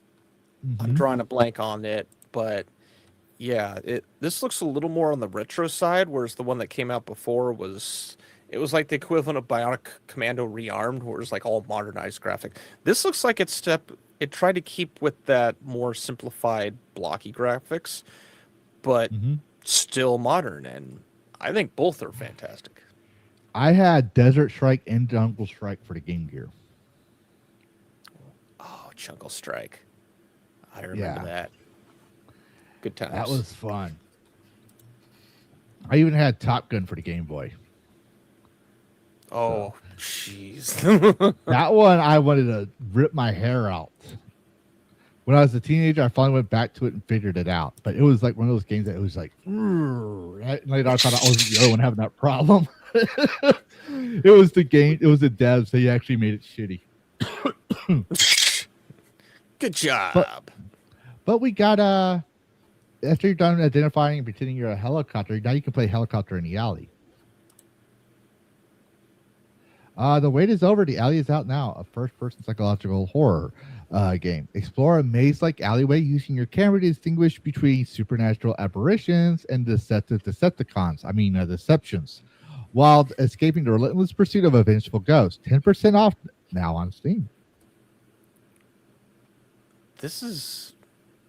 At first I thought, I was like, is this like Fatal Frame? But no, this is more like kind of Silent Hill without the fog. Yeah. This is creepy. You have my attention. I knew you would like this one. Oh, there's a cat with a third eye. Yep, sold. Yep, see? Oh, but we got some TV archives that you and I could tidy up together, just like the librarian. That's literally what I saw when I saw this. Nope, that's not it. Oh, shit. Hang on. I fucked that up. I will find this. Yep, this is just the Steam link. Oh yeah, there. Yeah, that's what. Definitely. Yeah. We'll just go with that one. But yeah, this is basically like Tie Up to Arcade, and I actually had a lot of people comment to me after they gave me shit for it, but they said I tried the game. I actually liked it. It's like, yeah, now you know I was playing it. 3,000 fucking books. This one has 3,180 videotapes that you organize with your friends. And I think, yeah, it's literally the same mechanics. It's the same thing, kind of like rescan. But still, I'm not complaining. I actually enjoyed my time doing this. I won't lie. And you get skills and everything else. So this is just the one mechanic in Retro Rewind that you have to do before opening your store, except this is your store. Yeah. I think I didn't check. Click the developer tab. I'm pretty sure it might be. No. Okay, it's not. They have the mall version. Okay, so I was thinking it could be the librarian guys, but I didn't bother to check. I was like, no, we're doing it. We'll do it live. Fuck it, we'll do it live. I actually found that video where the guy actually flips out saying that. I forget his name. Bill Like, O'Reilly, yeah. I got you. I'll write it, and we'll do it live. And then it shows them zooming out. He's actually just like flipping out. Yeah, as the camera. Oh yeah. Out. They do the long shot when they roll the credits and they cut his mic and he like takes his jacket off, throws it around. He's so angry. Like, I'm surprised he still had a career after that. I was like, you know what? One of these days, I'm just gonna get that video, and when I'm angry and ranting, I'm gonna have my face on top of Bill Riley's face going off, so that way people know that that's just me pissing off. Yeah, no. I know for some people this is a cozy game, but trust me, you don't knock it until you try it. I usually play survival games and stuff like that. And this satisfied my fucking autistic brain. Like the organizing thing, I did not stop until I 100% this game, and I was like actually feeling like even though the game is basically a chore mechanic, it did not feel like a fucking chore. I was actually satisfied with it. So I'm looking forward for this one. Yeah, this I've done the organizing mechanic, and I've done it enough to where my brain hurts at the thought of it. I might just I don't know if I would finish this game or not, I'll be honest. Oh, you remember the time I was playing Retro Rewind and you actually asked me if I was organizing everything? Yes. And I was like, are you crazy? The amount of people that take this stuff in, I would never get done with this. I think because I saw your new releases, and all your new releases were like, just the new releases, I think, were in a nice row. And I thought, oh, does he like alphabetize this shit? And my brain just like started melting. Because I've thought about that. I've thought about doing that. But it's like, no, I would like my day, instead of being like the 12-hour day of the shift, that would turn into like potentially like a 24-hour day within the shift. Yes. No, I'm not doing that with Studio Rewind. I keep saying, but I am going to go back to playing it because they had the video game console releases. They did. We need to finish it. I need to finish it. I need to play. I already got all the achievements, but I'm going to go back there and play it just because of the fact that I'm going to slowly whittle down my video games. I'm going to pull a Sony. All my movies are going to be smaller, and the whole thing's just going to be like one big GameStop rental. Oh, that's funny. You're gonna just slowly neutralize all your movie customers. That's great. Yeah, they're gonna. You know that double door room? That's where the videos are gonna be. the air quotes adult section. Yeah, that's what that room's supposed to be. Right now, it's the drama and kids and Christmas section. Oh, jeez. I hate drama. I hate drama. Oh yeah, so they're all back there, and. The adult section's in the front, right in front of the window, so you know which one of my customers is a perv, and action, horror, everything else is just all the rest of the store. Now it's just gonna be video games in the front, the back, the side wall in front of. You know what? No, I'm gonna make it part of the front is still gonna be adult sections, but it's gonna be layered so you can see through the aisles. Right? He's redesigning as we're talking, people. Yeah. Because I like being immersed in the game, and I can imagine like being a customer and trying to pick up a certain type of film that you don't want no one knowing that you watch. Yeah, and everyone can see you doing it. And then video games, right? And then in the back is the kids thing. He says, well, that means I won't have to worry about any kids seeing any dirty games. Because people are like, why do you put the kids in the back? Because that means that if you see all the raunchy stuff you don't want your kids seeing towards the front, you ain't going in my store, which means I don't have to worry about a kid saying, Daddy, I want this. And it looks like an innocent anime, but it's actually a hentai. I get immersed in the games I play. If you're breaking my immersion with fourth wall bullshit, I'm not going to play your game. So get them immersed by having them organize 3,000 books. Yeah, but continue on. We got another pirate game coming out. Yes. So Studio Inky Fox solo dev is making a pirate game called Smoky Sails, a small arcadey pirate game, naval battles, loot upgrades, and treasure hunting. He just announced. I'm looking here like. I thought I fixed all this. Hang on. Pirate's life for me. There we go. Smoky Sails. Yo ho, bottle of rum. There we go. Yes. Yeah, this is the game right here. I'm not going to repeat all that because my throat's getting hoarse. Ooh. This is like third person Sea of Thieves. Or 20th person? I don't know If what I had the Deadpool game and I could play it, I would stream it. Just saying. Okay, sales. Yeah, I thought it was kind of cool in their pirate game. And we can use more pirate games that don't cost $90 with microtransactions. Ooh, this stuff does a lot of heavily stylized stuff. I think you recommended one of them. I think I did. It might have been Omno. Yeah, I think it was Omno. I think. Don't quote me on that. It just looks so familiar. It would have to be because Omno's the only one that's out. But yeah, cool. They've got experience. Yeah. But one thing pirates don't have to worry about is the body. You just drop it in the water.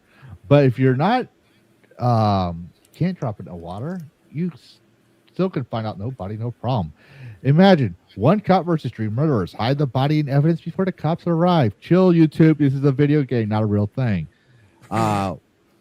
Open the door. Floor too clean. Suspicious behavior from accomplices. The perfect crime ends due to a partner's mistake. Officer, it's that guy. If you're about to get caught, sell out your ally. Competitive evidence concealment game testers wanted. Yeah, they want testers for this. I thought it was like this would be a great game to play with like Mikey, you, me, Steve, like our usual group of guys that we play with regards to this. Your original crew, my original crew, still perfect chaos. It's a 4-player game, but still perfect chaos. Look like they're wiping the blood with a pillow. Ragdoll physics. It's like the one mechanic from Hitman as a game. Yeah. I don't care. This Use is the fun. bathroom. Oh yeah, this is good.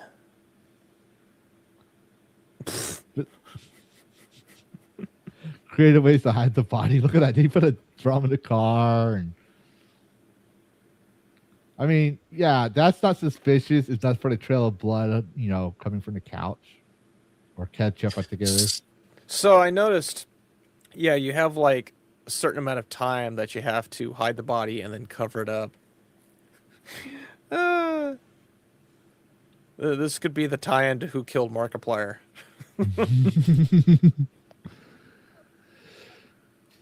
Oh, and lastly, we got a game that you and I tried out.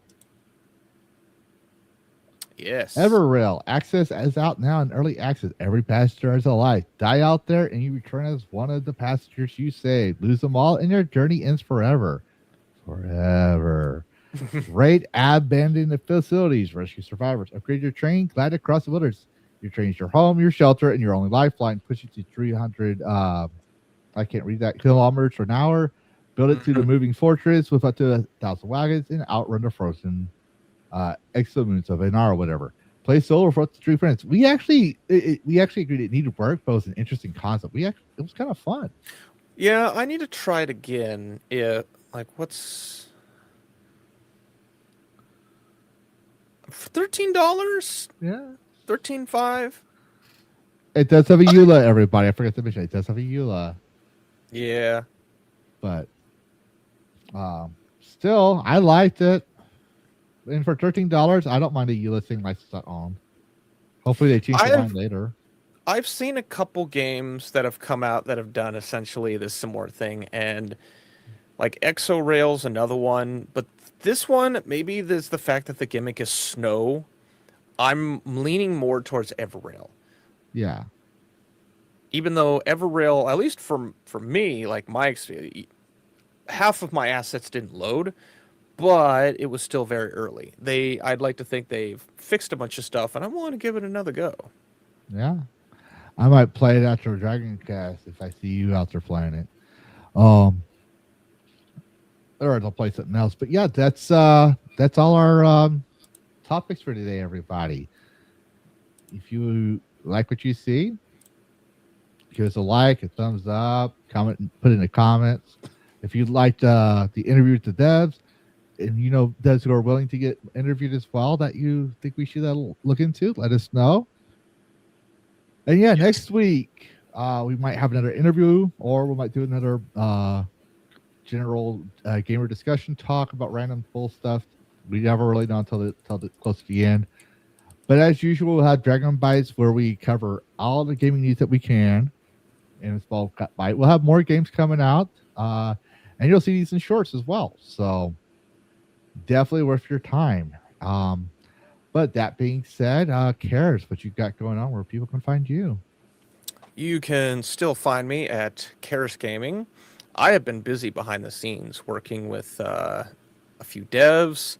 I'm late on my monthly games coming out video, so that's either going to come out tonight or tomorrow, because last 24 hours I've been really busy. Too much to even explain. Mm-hmm. But yes, I'm building the business up, and it's actually going pretty well. I've got a few more devs that I'm going to be making like short videos on. Thank you, Sonia. I'm trying to be proud of me too. I've got some shorts that I'm going to be working and posting those around. But yes, I'm home next week, and I need to get the whole crew together for something, whether it's EVE Online, Abiotic Factor. I don't care at this point. We need to wrap up Abiotic Factor. Yeah, we need to round that up, because I'm about to go finish up myself. But yeah, I think we'll probably just do that. I'll just like make a post and say, all right, everyone, we're doing it this time tonight. We'll have to bribe Skytext. We'll be like, Skytext, if you do Abiotic Factors to help us finish this off, we will play EVE Online we'll stream it, everything else. We'll bribe him. We'll have to bribe him. Probably. Because this is one of those games that I can tell, yeah, you play EVE Online, it's addictive. It is. Something to do. Yep. But yep, that's what I got going. Yeah. Oh shit, we actually did this. We'll cover it in here in a second, but we actually forgot in case we find interesting. Oh yeah, I could. Yeah, you go ahead and do yours. I'm going to do my spiel, and then we'll do the games we find interesting. But for me, as those of you know, I'm covering Pal World with 100% completion, guys. That means every Lithogy, every PAL to get your Minmog effigies, all that stuff. And what's coming out is I got the Golden Hills video already ready to go. And the rest of Windswept Hills, a little stretch underneath. But I was about to do the Autumn Forest. The script is done for it. But I forgot about the Zoe mission. And it would hit an issue because I wanted to cover the full submissions as they come out. I found a way to get a Grizz Bolt without leaving Windswept Isle. This Grizz Bolt, spoilers here, close your ears if you want to hear it, is a late game PAL. That's the PAL that she has in that one tower. I found out how to get one without leaving Whispered Islands, and no, you're not going to find it from a merchant. So, that's a separate video to come out. Reform Autumn Forest. That's what I'm doing right now, and it's complicated. So I'm trying to get that down to less than 20 minutes. So yeah, you're going to see some powered videos coming out. And obviously the shorts, you got that going. Other than that, me. I'm trying to try to stream at night, but back to school. In the next week, my son goes back to school the day before Luminary comes out. So I'm running around with chicken and its head cut off in a different fashion. So yeah. All right. Karis, go ahead and show us your game. All right, this is from a dev that we've covered, well, I've covered before, Odeo Studios. It's called Crackheads. And if you've ever played Schedule 1, this is kind of an expanded form of that.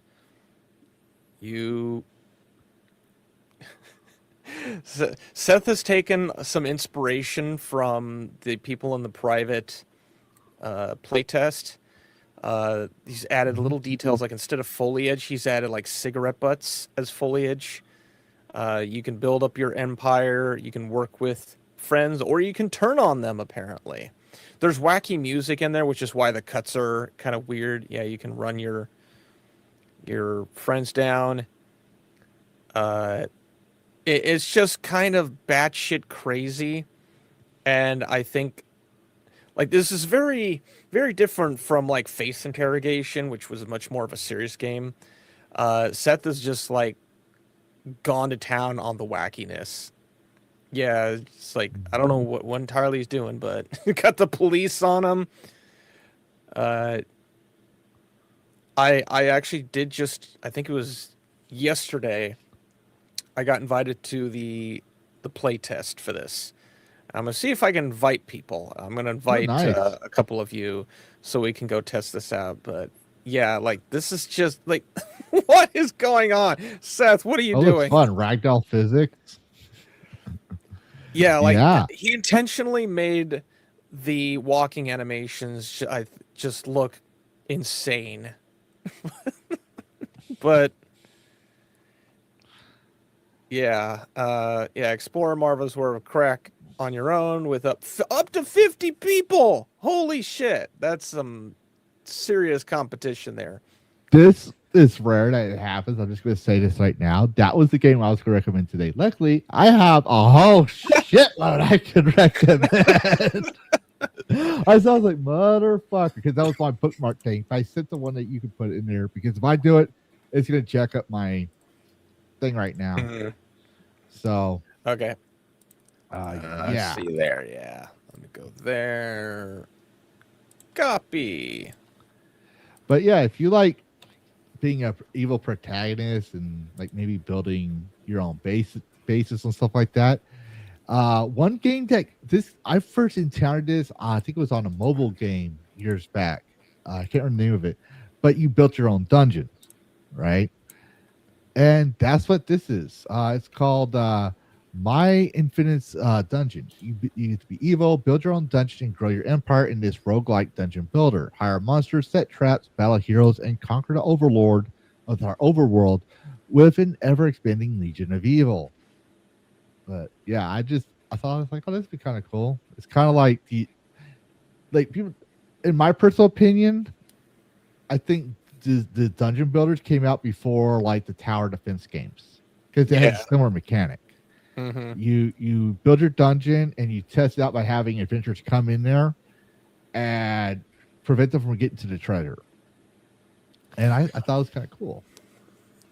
This is like an isometric. Do you remember played Dungeon Defenders? Yes, I think that was one of the original ones.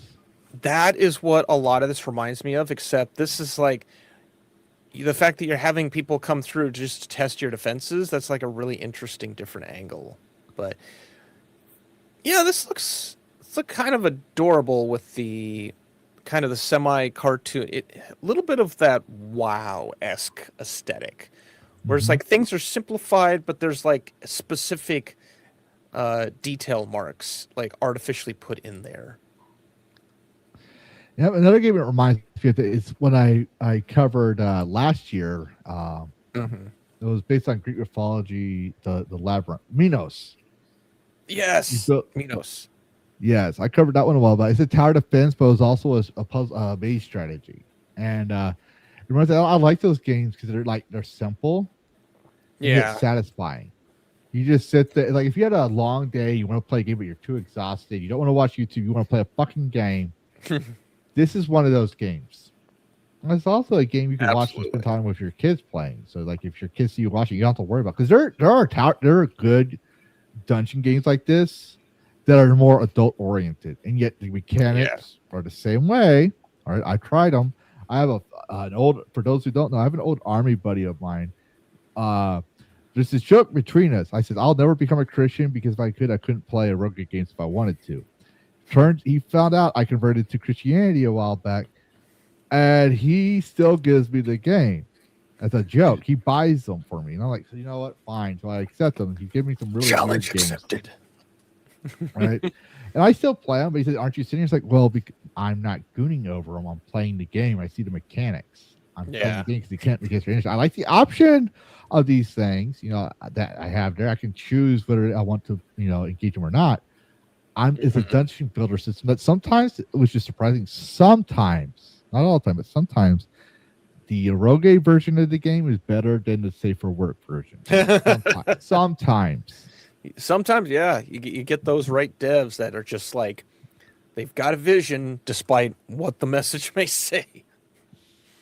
Yeah, so I need the twin mechanics with the plot armor. But yeah, that's my recommendation for the games. And There's a demo. Yeah. Did I tell you that? You might have. I was probably distracted by... Possibly. We've covered so much because we had to do so much catch up, and we actually managed to get it all within the time limit. I am so proud of us.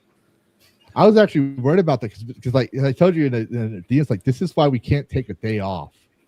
I know.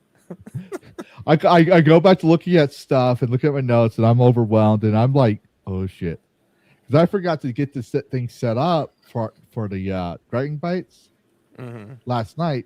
So I was at 10 o'clock in the morning up until the moment I sent you the script. So 10 o'clock my time. So that let me see. When did I send you that script? I think it was right an hour before we started. I can't remember. Wow. Shows 11 a.m. my time. 1 p.m. Yeah, 1 p.m. my time. Okay. So, yeah, 10, 11, 12, 3 hours to get that done. That's pretty and good. Send it to and send a copy to the mods as well.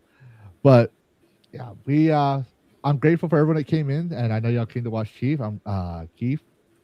I hope you got your questions answered. Definitely go support that game. Go support Keith and the devs. Like I said, I won't have them on if I didn't think they'd be an interesting dev to talk to about their game. So we support the Hideworks, we're supporting them. We'll support any dev and give them a mic for their games if they can ask, or they just check their DMs and see if Totally Not Levistro has talked to them on X, because I will definitely ask you. I will go. I asked GOG for an interview. Good old games. That's how psychotic I am. I know I'm not a big streamer. I just say, hey, you want to come on for an interview? We'd like to talk to you. That's just how stupid I am. But anyways, that's it for Dragoncast. Thank you for showing up. If you like the interview, if you like the content we have, please consider liking and subscribing, both to me and Karis Gaming. The mods have put it out on the YouTube chat. Totally Not Levistro and Karis01. So KARRUS 01. Because I noticed that the majority of my viewers right now is coming from X. Yep. So Karis01 at Karis01 on X. Follow him as well. You can also get his YouTube videos from him there. You get mine from Totally Not Levistro, not Levistro. There's mine. There's his. Where's Karis? Is Alan? There we go. See, there you go. Thank you, Alan. But yeah, so I think we're done here. Unless there was something else I didn't cover. Did we forget anything? I know I got everything. We always forget something. Where there's something that almost every time we end, we go then into one of our Discords later, and then one of us says, "Damn it, I forgot to mention." Yeah. However, I'm proud of myself. Without you reminding me, I'm proud of myself. Yeah. I did not forget to do the 10 member gifties I do every month. So congratulations. I'm not scrolling up all that chat. There's a lot of chat right this time. But congratulations to everyone who got a gifty for the 10 member gifties for the first of the month. Don't spend it all in one place. And if you're a new member, never got a gifty like that before, there will be a link coming up for members only to my Discord. So there is that. Sonia, share your channel. Post a link. I give you permission. Post a link. You can. That'll be your contribution. Go subscribe to She just Sonia. posted one link. See, right. It says right there, one link at the end. So she did post one link. Okay, yeah, that's true. But Alex Jones is on top of it. He's just like eager on that one. But yeah, shout out to our mods, Philip Morgan, Sonia Lissette, Alex Jones, going through all the platforms, YouTube, X, Rumble, Kick, and making sure we are good to go and nice and early and sharing links out. So shout out to them. That being said, final thoughts before we go? This was a good end to the last 24 hours. I'm glad I was able to make it despite being an hour late. Yeah, Luminary, go check it out. I'm definitely going to play it again. But that's all I got. Same thoughts here. I've pretty much said it throughout the thing, and as y'all know, I've covered it for the past year. Ghost, I've already said my final thoughts. So the last thing I'm going to say is play the games your way, and happy gaming, everybody.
You're still here. What? You thought there'd be a post-credit scene or something? This isn't a Disney movie. The show's over. Go get some sleep. Play a video game. Watch another YouTube video. I gotta take care of the Dragon Wing and possibly get some sleep myself. Goodbye all, and thanks for watching. And happy gaming.